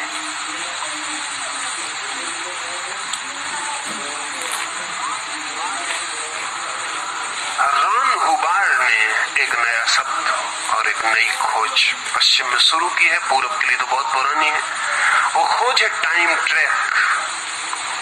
हुबार्ड का ख्याल है कि प्रत्येक व्यक्ति जहां भी जिया है, इस पृथ्वी पर या कहीं और किसी ग्रह पर, आदमी की तरह या जानवर की तरह या पौधे की तरह या पत्थर की तरह, आदमी जहां भी जिया है अनंत यात्रा में, उस पूरा का पूरा टाइम ट्रैक, समय की पूरी धारा उसके भीतर अभी भी संरक्षित है। वो धारा खोली जा सकती और उस धारा में आदमी को पुनः प्रवाहित किया जा सकता है। हुबार्ड की खोजों में ये खोज बड़ी कीमत की है। इस टाइम ट्रैक पर हुबार्ड ने कहा है कि आदमी के भीतर एनग्राम्स है।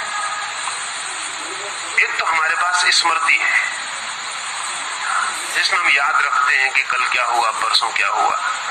ये स्मृति काम चलाओ है, ये रोजमर्रा की है। जैसे हर आदमी दुकान पर या ऑफिस में एक रोजमर्रा की बही रखता है, वो काम चलाओ होती, वो रोज बेकार हो जाती, वो असली नहीं है। वो स्थायी भी नहीं है। ये हमारी कामचराऊ की स्मृति है जिसमें हम रोज काम करते हैं फिर रोज फेंक देते हैं। पर इससे गहरी एक स्मृति है जो काम चलाऊ नहीं है, जिसमें हमारे जीवन के समस्त अनुभवों का सार, अनंत अनंत जीवन पथों पर लिए गए अनुभवों का सार इकट्ठा है। उसे हुबार्ड ने एनग्रेम कहा है।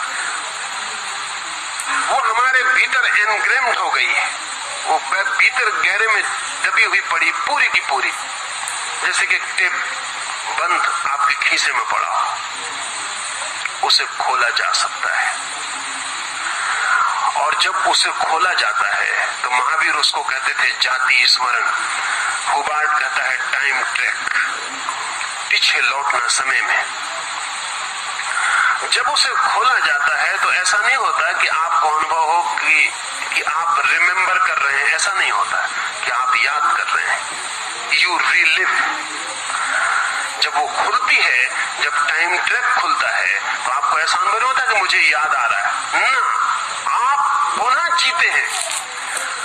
समझ लें, अगर टाइम ट्रैक आपका खोला जाए, जो कि खोलना बहुत कठिन नहीं है, और ज्योतिष उसके बिना अधूरा है, तो ज्योतिष की बहुत गहनतम जो पकड़ है वो तो आपके अतीत को खोलने की, क्योंकि आपका अतीत अगर पूरा पता चल जाए तो आपका पूरा भविष्य पता चलता है, क्योंकि आपका भविष्य आपके अतीत से जन्मेगा।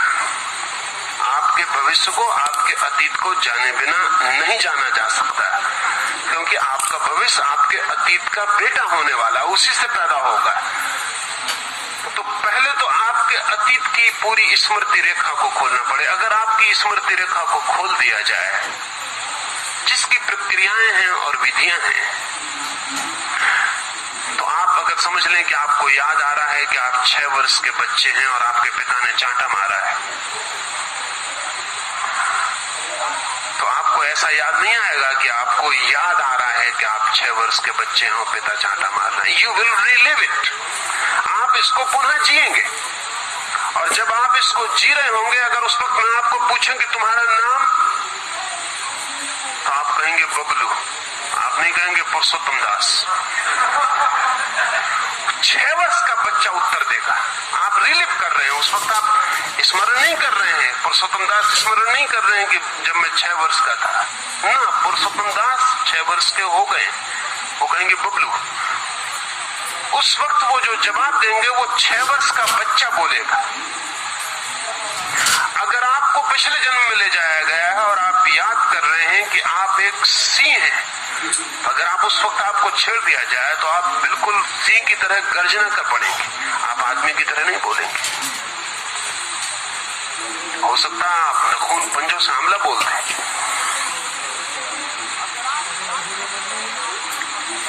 अगर आप याद कर रहे हैं कि आप एक पत्थर हैं और आपसे कुछ पूछा जाए तो आप बिल्कुल मौन रह जाएंगे, आप बोल नहीं सकेंगे, आप पत्थर की तरह ही रह जाएंगे।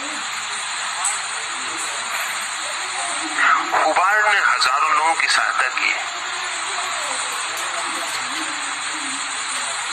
जैसे एक आदमी है जो ठीक से नहीं बोल पाता, तो हुबार्ड का कहना है कि वो बचपन की किसी स्मृति पर स्टक हो गया, उसके आगे नहीं बढ़ पाया, तो वो उसके टाइम ट्रैक पर उसको वापस ले जाएगा, उसके एनग्राम को तोड़ेगा, और जब वो 6 वर्ष का हो जाएगा, जहां रुक गई थी, जहां से वो आगे नहीं बढ़ा, फिर जहां वो वहां वापस पहुंच जाएगा, टूट जाएगी धारा, वो आदमी वापस लौट आएगा, तब वो 30 साल का हो जाएगा।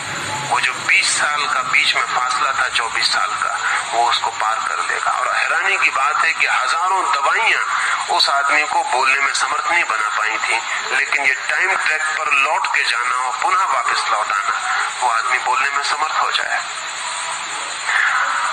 आपको बहुत दफे जो बीमारियां आती हैं वो केवल टाइम ट्रैक की वजह से आती हैं। ये बहुत सी बीमारियां, जैसे दमा के मरीज की तारीख भी तय रहती है,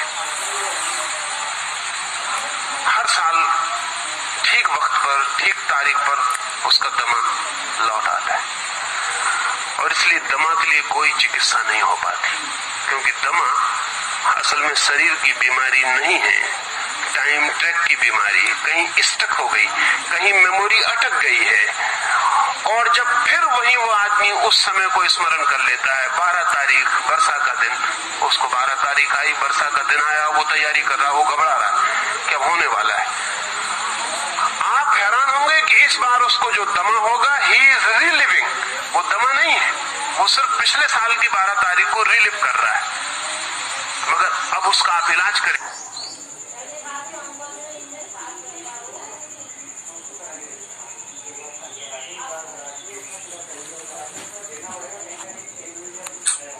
आप उसकी झंझट में डाल रहे हैं, उसका इलाज करने से कोई मतलब नहीं, क्योंकि वो 1 साल पहले वाला आदमी अब है ही नहीं जिसका इलाज किया जा सके।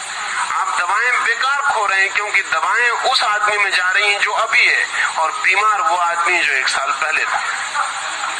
इन दोनों के बीच कोई तारतम्य नहीं है, कोई संबंध नहीं। आपकी हर दवा की असफलता उसके दिमाग को मजबूत कर जाएगी और कह जाएगी कि कुछ नहीं होने वाला। वो अगले साल की तैयारी फिर कर रहा है। 100 में से 70 बीमारियां टाइम ट्रैक पर घटित हो गई, पकड़ गई, जकड़ गई बातें हैं जो हम लौट लौट के जी लेते हैं। ज्योतिष सिर्फ नक्षत्रों का अध्ययन नहीं है, वो तो है ही, तो वो तो हम बात करेंगे। साथ ही ज्योतिष और अलग अलग आयामों से मनुष्य के भविष्य को टटोलने की चेष्टा है कि वो भविष्य कैसे पकड़ा जा सके। उसे पकड़ने के लिए अतीत को पकड़ना जरूरी है। उसे पकड़ने के लिए अतीत के जो चिन्ह आपके शरीर पर और आपके मन पर छूट गए हैं, उन्हें पहचानना जरूरी है। आपके शरीर पर भी चिन्ह हैं, आपके मन पर भी चिन्ह है। और जब से ज्योतिषी शरीर के चिन्हों पर बहुत अटक गए हैं, तब से ज्योतिष की गहराई खो गई, क्योंकि शरीर के चिन्ह बहुत ऊपरी हैं। आपके हाथ की रेखा तो आपके मन के बदलने से इसी वक्त भी बदल सकती। आपकी जो आयु की रेखा है, अगर आपको भरोसा दिलवा दिया जाए हिप्नोटाइज करके कि आप 15 दिन बाद मर जाओगे, और आपको 15 दिन तक रोज बेहोश करके भरोसा पक्का बिठा दिया जाए कि आप 15 दिन बाद मर जाओगे, आप चाहे मरो या ना मरो, आपकी उम्र की रेखा 15 दिन के समय पहुंचकर टूट जाएगी। आपकी उम्र की रेखा में गैप आ जाएगा। शरीर स्वीकार कर लेगा कि ठीक है, मौत आती है। शरीर पर जो रेखाएं हैं वो तो बहुत ऊपरी घटनाएं हैं, भीतर गहरे में मन है, और जिस मन को आप जानते हैं वही गहरे में नहीं है, वो तो बहुत ऊपर है। बहुत गहरे में तो वो मन है जिसका आपको पता नहीं है। इस शरीर में भी गहरे में जो चक्र हैं, जिनको योग चक्र कहता है, वो चक्र आपके जन्मों जन्मों की संपदा का संग्रहित रूप है। आपके चक्र पर हाथ रखकर जो जानता है वो जान सकता है कि कितनी गति है उस चक्र की। आपके 7 चक्रों को छू के जाना जा सकता है कि आपने कुछ अनुभव किए हैं कभी या नहीं। मैं सैकड़ों लोगों के चक्रों पर प्रयोग किया हूं, तो मैं हैरान हुआ कि इस एकाध या ज्यादा से ज्यादा 2 चक्रों के सिवाय आमतौर से तीसरा चक्र शुरू ही नहीं होता। वो गति नहीं की उसने, कभी वो बंद ही पड़ा है, उसका कभी आपने उपयोग ही नहीं किया।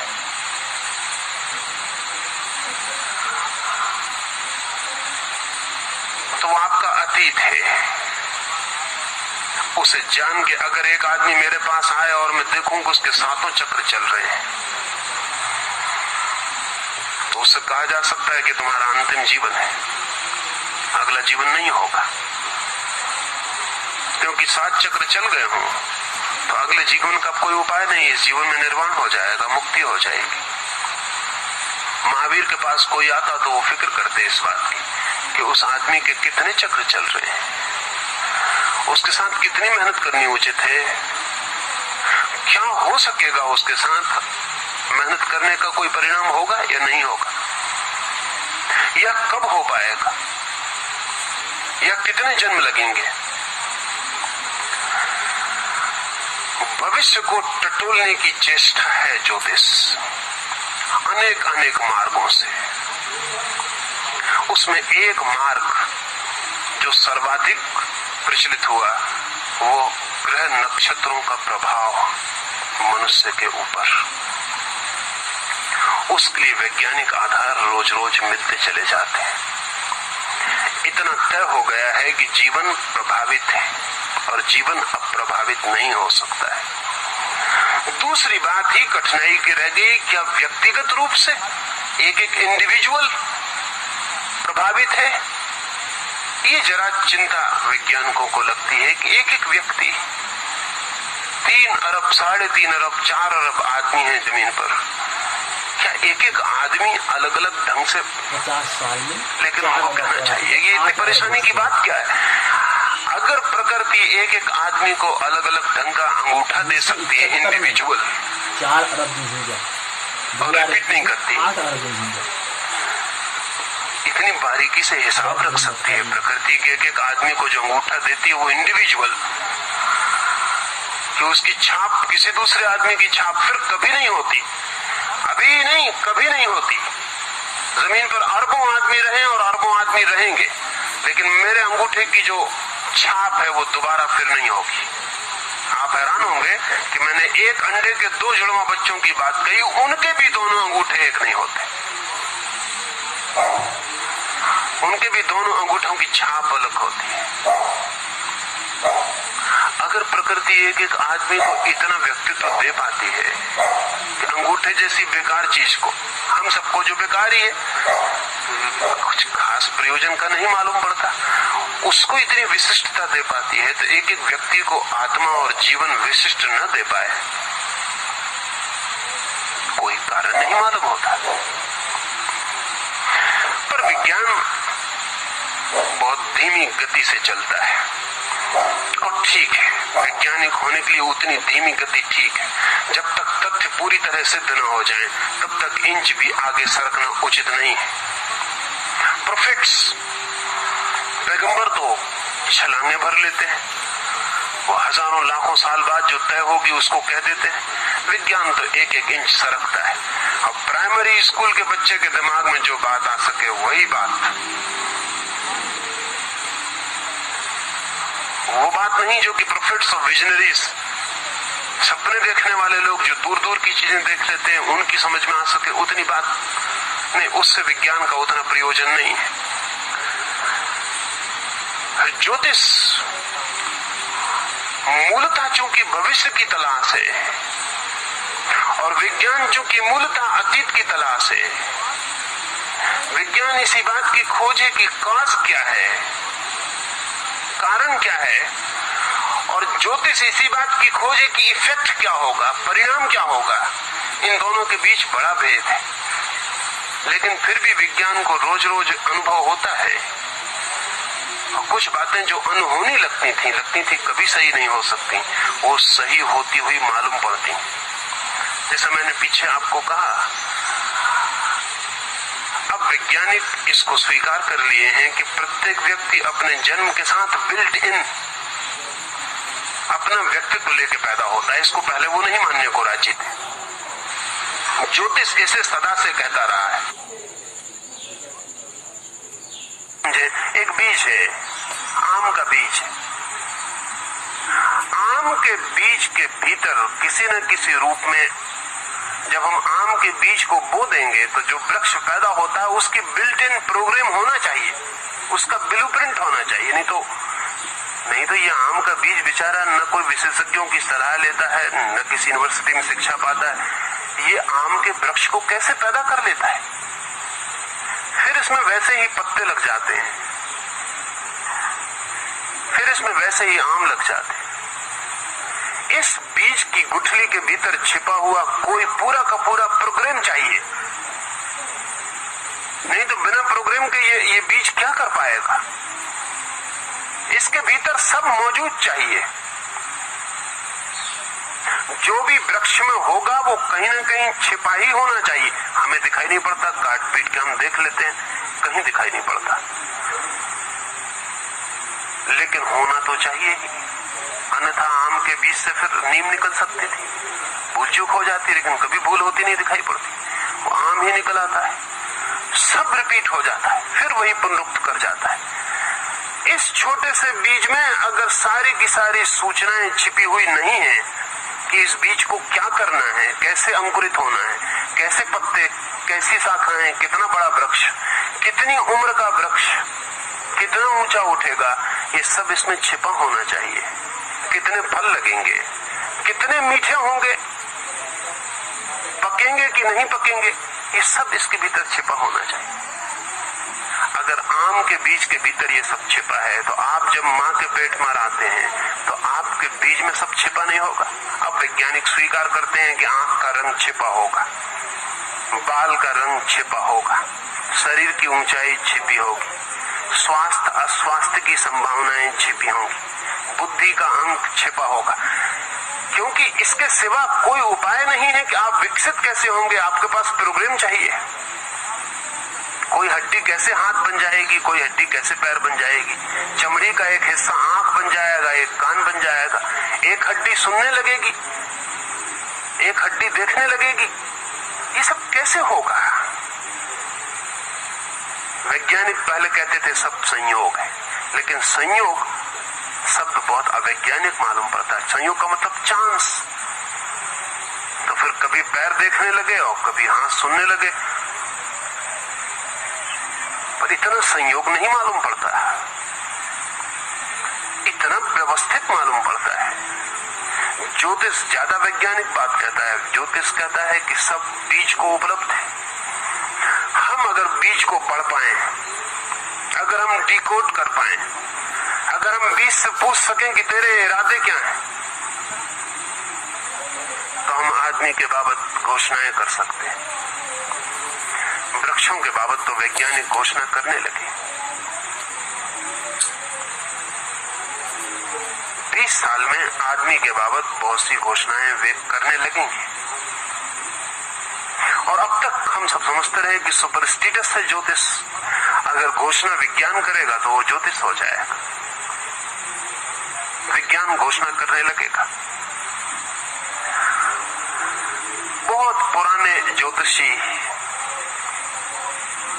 ज्योतिष का पुराने से पुराना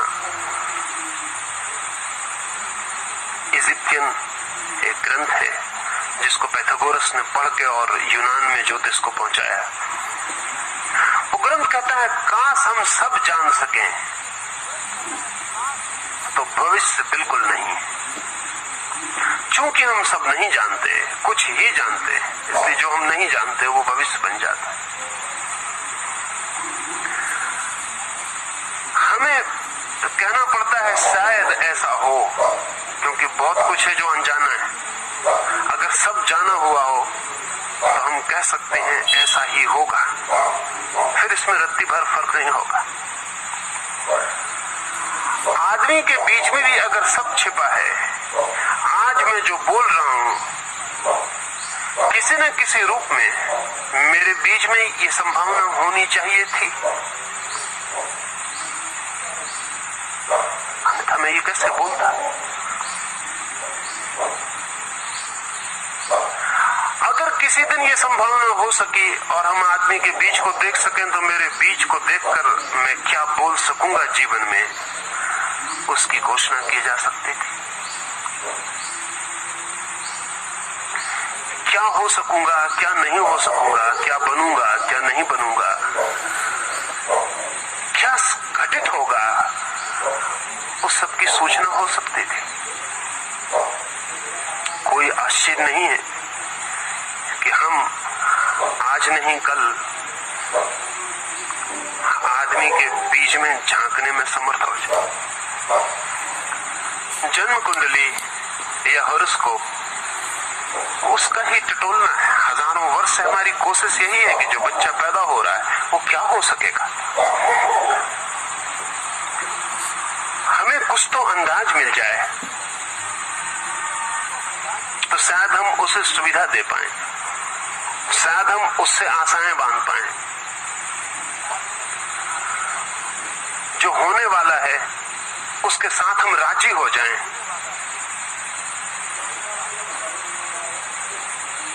मुल्ला नसरुद्दीन जलालुद्दीन ने अपने जीवन के अंत में कहा है कि मैं सदा दुखी था, फिर एक दिन मैं अचानक सुखी हो गया। गांव भर के लोग चकित हो गए कि जो आदमी सदा दुखी था और जो आदमी सदा हर चीज का अंधेरा पहलू देखता था, वो अचानक प्रसन्न कैसे हो गया। जो हमेशा पेसिमिस्ट था, जो हमेशा देखता ही कांटे कहां कहां है, एक बार नसरुद्दीन के बगीचे में बहुत अच्छी फसल आ गई, सेब बहुत लगे, ऐसे कि वृक्ष लद गए। तो पड़ोसी एक आदमी ने पूछा, सोचा उसने कि अब तो नसरुद्दीन कोई शिकायत न कर सकेगा। कहा कि इस बार तो फसल ऐसी है कि सोना बरस जाएगा। क्या ख्याल है नसरुद्दीन? नसरुद्दीन ने बड़ी उदासी से कहा कि और सब तो ठीक है, लेकिन जानवरों को खिलाने के लिए सड़े सेव कहां से लाओगे? उदास बैठा है। जानवरों को खिलाने के लिए सड़े सेव कहां से लाओगे? सब सेव अच्छे हैं, कोई सड़े हुआ नहीं। एक मुसीबत। वो आदमी एक दिन अचानक प्रसन्न हो गया। तो गांव के लोगों ने हैरानी हुई। गांव के लोगों ने पूछा कि तुम क्या राज? तो नसरुद्दीन ने कहा, आई हैव लर्न टू सहयोग करना सीख गए। बहुत दिन लड़के देख लिया, तब मैंने ये तय कर लिया कि जो होना है होना है। अब मैं सहयोग करता हूँ इनएविटेबल के साथ, वो जो अनिवार्य है उसके साथ अब मैं सहयोग करता हूँ। अब दुख का कोई कारण न रहा, अब मैं सुखी हूँ। ज्योतिष बहुत बातों की खोज थी, उसमें जो अनिवार्य है उसके साथ सहयोग, वो जो होने ही वाला है उसके साथ व्यर्थ का संघर्ष नहीं, जो नहीं होने वाला है उसकी व्यर्थ की मांग नहीं, उसकी आकांक्षा नहीं। ज्योतिष मनुष्य को धार्मिक बनाने के लिए, तथाता में ले जाने के लिए, परम स्वीकार में ले जाने के लिए उपाय था। उसके बहुत बात देंगे। आज तो इतनी बात है कि जगत एक जीवंत शरीर है, ऑर्गेनिक यूनिटी है, उसमें कुछ भी अलग अलग नहीं है, सब संयुक्त है। दूर से दूर जो है वो भी निकट से जुड़ा है। आज जुड़ा कुछ भी नहीं है। इसलिए कोई इस भ्रांति में ना रहे कि वो आइसोलेटेड आइलैंड है, कोई इस भ्रांति में ना रहे कि कोई एक द्वीप है छोटा सा अलग थलग नहीं, कोई अलग थलग नहीं, सब संयुक्त है। और हम पूरे समय एक दूसरे को प्रभावित कर रहे हैं और एक दूसरे से प्रभावित हो रहे हैं। सड़क पर पड़ा हुआ पत्थर भी जब आप उसके पास से गुजरते हैं तो एक तरफ अपनी किरणें फेंक रहा है, फूल भी फेंक रहा है, और आप भी ऐसे नहीं गुजर रहे हैं, आप भी अपनी किरणें फेंक रहे हैं। मैंने कहा कि चांद तारों से हम प्रभावित होते हैं। ज्योतिष का दूसरा और गहरा ख्याल है कि चांद तारे भी हमसे प्रभावित होते हैं, क्योंकि प्रवाह कभी भी एक तरफा नहीं होता। जब कभी बुद्ध जैसा आदमी जमीन पर पैदा होता है तो चांद ये ना सोचे कि चांद पर उनकी बुद्ध की वजह से कोई तूफान नहीं उठते, कि बुद्ध की वजह से चांद पर कोई तूफान शांत नहीं होते। अगर सूरज पर धब्बे आते हैं और सूरज पर अगर तूफान उठते हैं और जमीन पे बीमारियां फैल जाती, तो जब जमीन पर बुद्ध जैसे व्यक्ति पैदा होते हैं और शांति की धारा बहती है और ध्यान का ज्ञान रूप पृथ्वी पर पैदा होता है, तो सूरज पर भी तूफान फैलने में कठिनाई होती। सब संयुक्त है। एक छोटा सा घास का तिनका भी सूरज को प्रभावित करता है और सूरज भी घास के तिनकों को प्रभावित करता है। न तो घास का तिनका इतना छोटा है कि सूरज कहे कि तेरी हम फिक्र नहीं करते, और न सूरज इतना बड़ा है कि ये कह सके कि घास का तिनका मेरे लिए क्या कर सकता है। जीवन संयुक्त है, यहाँ छोटा बड़ा कोई भी नहीं, एक ऑर्गेनिक यूनिटी है, एकात्म है। इस एकात्म का बोध अगर आए ख्याल में तो ही ज्योतिष समझ में आ सकता है, अन्यथा ज्योतिष समझ में नहीं आ सकता। एक तो मैंने ये बात आज कही, कल और आयामों पर हम धीरे धीरे बात करेंगे।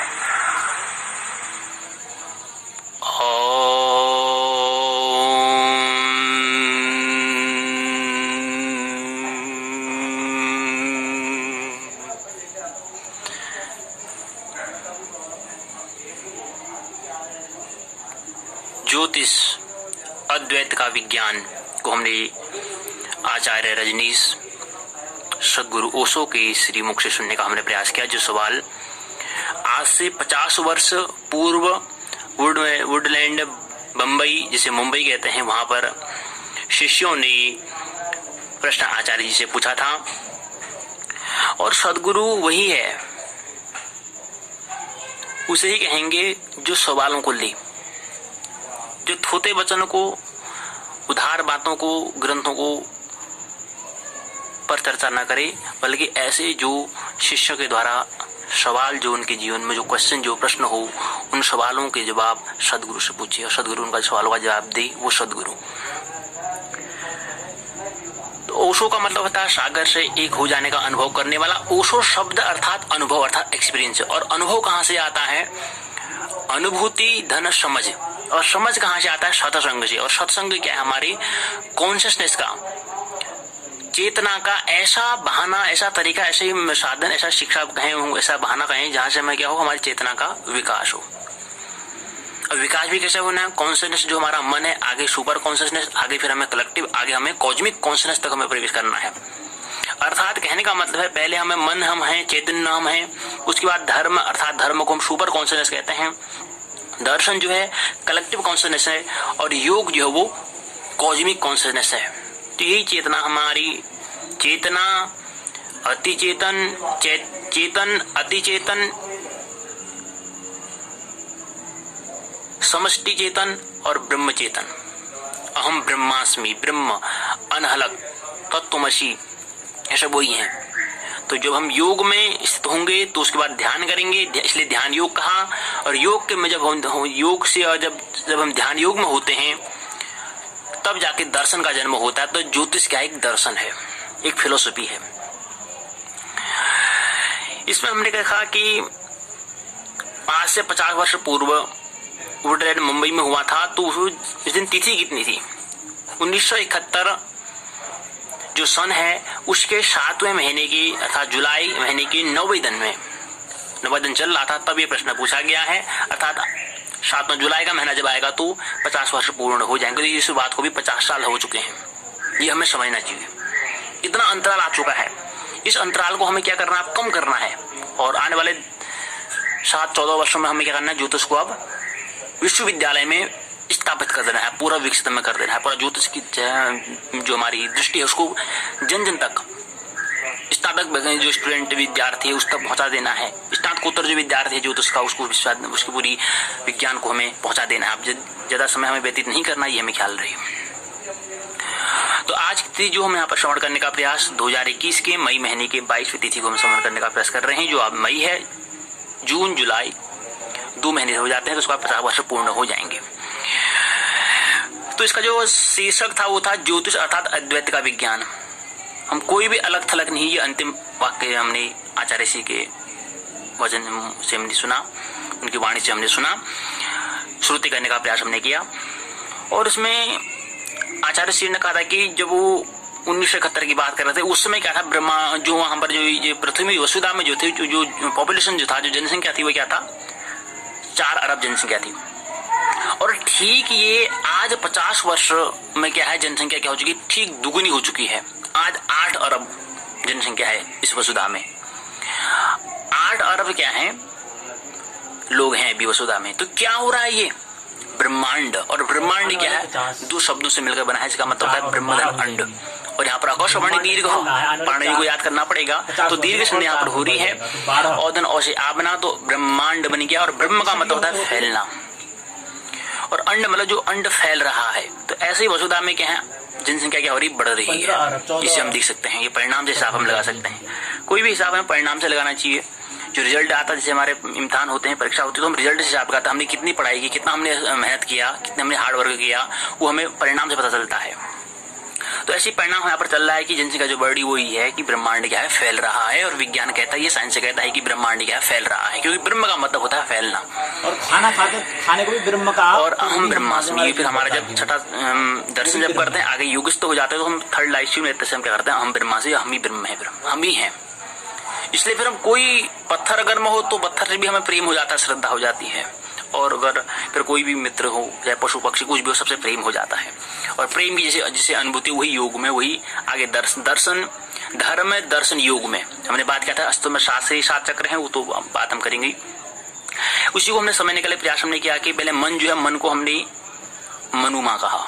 मनु और शत्रुपा के संतान होते हैं, तो मनु मास को हमने कहा। दूसरे धर्म को हमने आत्मा कहा, दर्शन को हमने महात्मा का, योग को हमने परमात्मा कहा। और इसी तरह से हमने कहा ये तो हमारे सिद्धि के लिए है, और ऐसे ऊर्ध्व के लिए, अधः के लिए भी ठीक। जैसे हमने वृक्ष है, उसकी जड़ें भी अधः की होती है और उसका जो तना है वो ऊर्ध्व की ओर होता है। तो ऐसे हमारा विकास भी होता है। अधः, रिद्धि और सिद्धि उसको हमने नाम दिया है। तो ऐसे अधः में जो है, अधः में हमारे 3 हिस्से होते हैं।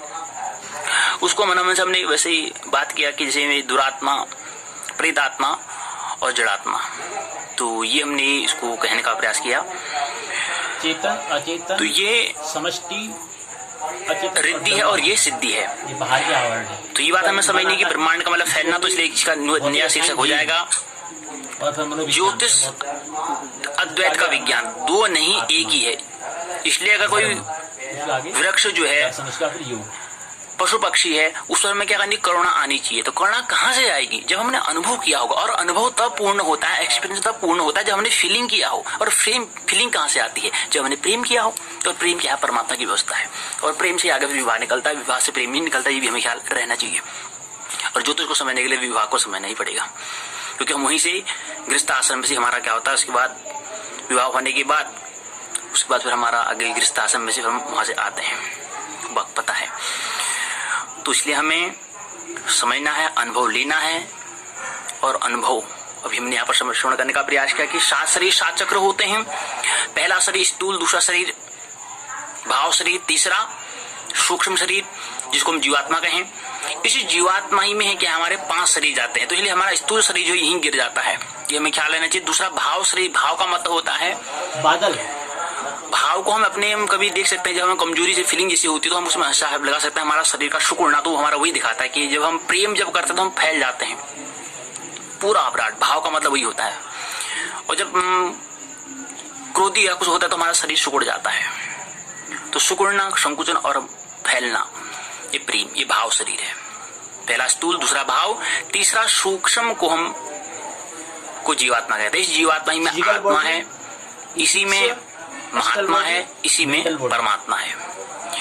यही यात्रा करता है। इसलिए कभी कोई मित्र अगर चले जाता है इस पड़ाव से, तो इसलिए दुखी हमें नहीं होना, क्योंकि कोई भी विज्ञान की बात अगर हम समझेंगे तो कोई भी अस्तित्व में कोई न पदार्थ का जन्म होता है, नहीं नष्ट होता है, केवल रूपांतरण होता है। तो अगले यात्रा की ओर जारी, उनकी अगली यात्रा की ओर प्रस्थान कर जाते हैं। इसलिए कोई मरता नहीं है और कोई नहीं जन्मता। वो बात हम करेंगे। तो ये बात हमें समझ लेनी है कि ब्रह्मांड का मतलब क्या होता है। नीड इसका शीर्षक बनेगा जो हमने बनाया है, वो होगा ज्योतिष ब्रह्मांड का विज्ञान। और ब्रह्मांड क्या है?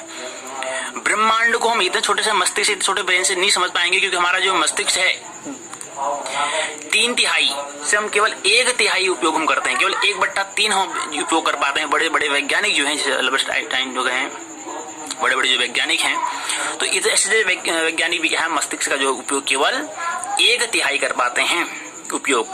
2/3 हमारा जो दिमाग, जो मस्तिष्क है, वो केवल वैसा ही है, उसका कोई विकास नहीं हो पा रहा है। तो इसलिए हमें क्या करना, अपने धर्म के लिए हमारा मस्तिष्क वहां पर विवेक का, प्रज्ञा का, स्थिर प्रज्ञ की हमें और यात्रा होती है। तो इसलिए धर्म को समझने के लिए ज्यादा हमें मस्तिष्क का प्रयोग होता है, ये हमें ख्याल रहना चाहिए। तो ये बात हमने समझी। तो इसलिए इसके नया शीर्षक बनेगा ज्योतिष अर्थात अद्वैत का विज्ञान। ज्योतिष अद्वैत का विज्ञान, तो इसको हम कहेंगे अब ज्योतिष ओम का विज्ञान या ज्योतिर्मय। और ओम क्या है? ज्योतिर्मय है। ओम क्या है? ब्रह्मांड है। और ब्रह्मांड को हम इतने समझ नहीं पाएंगे, इसलिए समर्पण की हमें आवश्यकता होगी। इसलिए समर्पण कर दो। 2 ही चीजें, या तो समर्पण करो या उसके प्रति क्या करो, लड़ते रहो। तो लड़ने से होगा नहीं, मस्तिष्क से समझ में आएगा नहीं। समर्पण करो, उसी को भक्ति कहा। और भक्त ही भक्ति करता है, और भक्त ही भक्ति को ही फिर भगवती और भक्त को ही भगवान कहते हैं। जब न भक्त रहा, न भक्ति रही, न भगवान रहा, न भगवती रहा, तो तब क्या है, भगवत्ता रह जाती है। वही संस्कृति है। संस्कृति को हमें जाने से पहले जन्म दी जाना है, ये हमें ख्याल रहे। वही व्यक्तित्व है। व्यक्ति के अंदर जो तत्व है, उनका खिल जाना ही व्यक्तित्व, वही क्या है, पर्सनालिटी है। और पर्सनालिटी को विकास जब हो रहा तो इसी में होता है, और में केवल चर्चा होती है, विकास नहीं हो रहा, ये हमें ख्याल रहना चाहिए। मेरी बातों को प्रेम पूर्वक शांति पे सुना, बहुत बहुत अनुग्रहित हूँ। अंत में सबको भीतर विराजमान प्रभु को मैं प्रणाम करता हूँ, मेरा प्रणाम स्वीकार करें। तो मानना नहीं, जानना, जीवन को आनंद उत्सव पूर्वक जीना है और अपने गीतों को गुनगुना के जाना है। इसलिए क्या करना है, सबसे पहले नृत्य करना है, फिर झूमना है और फिर बोलना है। महत्वपूर्ण काम है। साहित्य संगीत अभिनय विहीन साक्षात पशुपुच्छ विषाणहीन तृणम न खाद्यन्नपि जीवी मानव तदभाग देहम परम पशु नाम। कभी कभी इन श्लोकों को जो किया है, इनका अर्थ भावार्थ को समझ लें। जीवन एक खेल है, नाटक है, कोई तनाव नहीं और हम पूर्ण है, ये हमें ख्याल रहे और वो इसमें लाना पड़ेगा। और बाकी क्या है, अंतिम नथिंगनेस, ये शून्य है, पूरा शून्य है, पूरा शून्य है। ये शून्य का हमें स्मरण हो जाए तो इसी शून्य, जितने हम शून्य हो जाते हैं, जितने शून्य होते रहते हैं, उतने ही हमारे अंदर से श्रीमद् भगवद गीता जो हमारा गीत है वो और बाहर निकलता है। जितना शून्य हो जाएंगे, जितना शून्य जाएंगे उतना और अंतर से हमारे जो स्किल जो कौशल है वो बाहर आता है। प्रभु से यही प्रार्थना, सभी अपने हुनर कौशल को पहचाने और प्रतिस्पर्धा कंपटीशन प्रतियोगिता न करें, अपने ढंग से जीवन जिए। प्रत्येक व्यक्ति मौलिक है, ये हमने समझने का प्रयास किया। मौलिक भी है लेकिन फिर भी क्या है, संयुक्त है। ये आज की पाठशाला में, ये आज के हमने द्वितीय दिवस में, नया चैनल के द्वितीय दिवस में हमने समझने का प्रयास किया। ओम ज्योतिष साचार्य दर्शन। ओम जो है ज्योतिर्मय, जो ओम जो है वो क्या है, अनुभव है। अंतिम में जो वेद और शिव, जो अंतिम में जानेंगे तो ओम में आ जाएंगे। औ और मो, आए हो, उठो और जाना है, मरो। तो ये अंतिम अनुभव यही आएगा। सभी शास्त्रों का अंतिम सार क्या आएगा, ओम।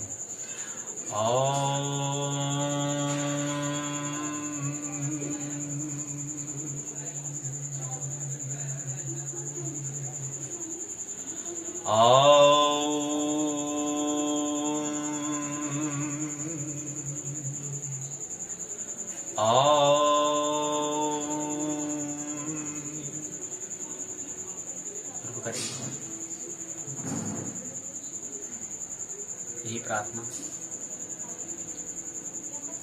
कि अपने व्यक्तित्व को खिला के जाएं, व्यक्तित्व तत्व को खिल के जाएं, पर्सनालिटी बना के जाएं। शरीर पर नहीं, मनी पर नहीं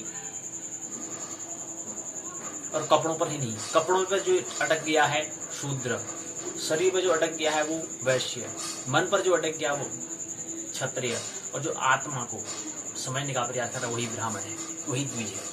वही द्विज हो पाएगा, दूसरा होगा व्यक्ति। उससे पहले तो व्यक्ति द्विज बनना पड़ेगा, बुद्ध बनना पड़ेगा, गौतम से काम नहीं चलने वाला बुद्ध बनना पड़ेगा, कृष्ण बनना पड़ेगा, राम के व्यक्तित्व को प्रमाण बनना पड़ेगा कि कृष्ण बुद्ध ये क्या है, हमारा व्यक्तित्व का उच्चतम शिखर है। बुद्धत्व विकास का अंतिम शिखर, इसका फिर कोई विकास नहीं होता है, तो वही जन्म है। उसके बाद फिर अवतार होता है लेकिन जन्म नहीं होता है। विकसित हो चुका है। विकसित क्या है, बुद्धत्व, परम जागरण, बोध, जिसको मुक्ति कहें, स्वतंत्रता कहें। और जब व्यक्ति स्वतंत्र हो चुका है तो दूर नहीं मोक्ष, महापरिनिर्वाण, दिया का बुझ जाना, कोई दूर नहीं, बड़े शून्य विलीन हो जाना। मेरी बातों को प्रेम पूर्वक शांति को सुना, बहुत बहुत अनुग्रहित हूँ। अंत में सबके भीतर विराजमान परमात्मा को प्रणाम करता हूँ, मेरा प्रणाम स्वीकार।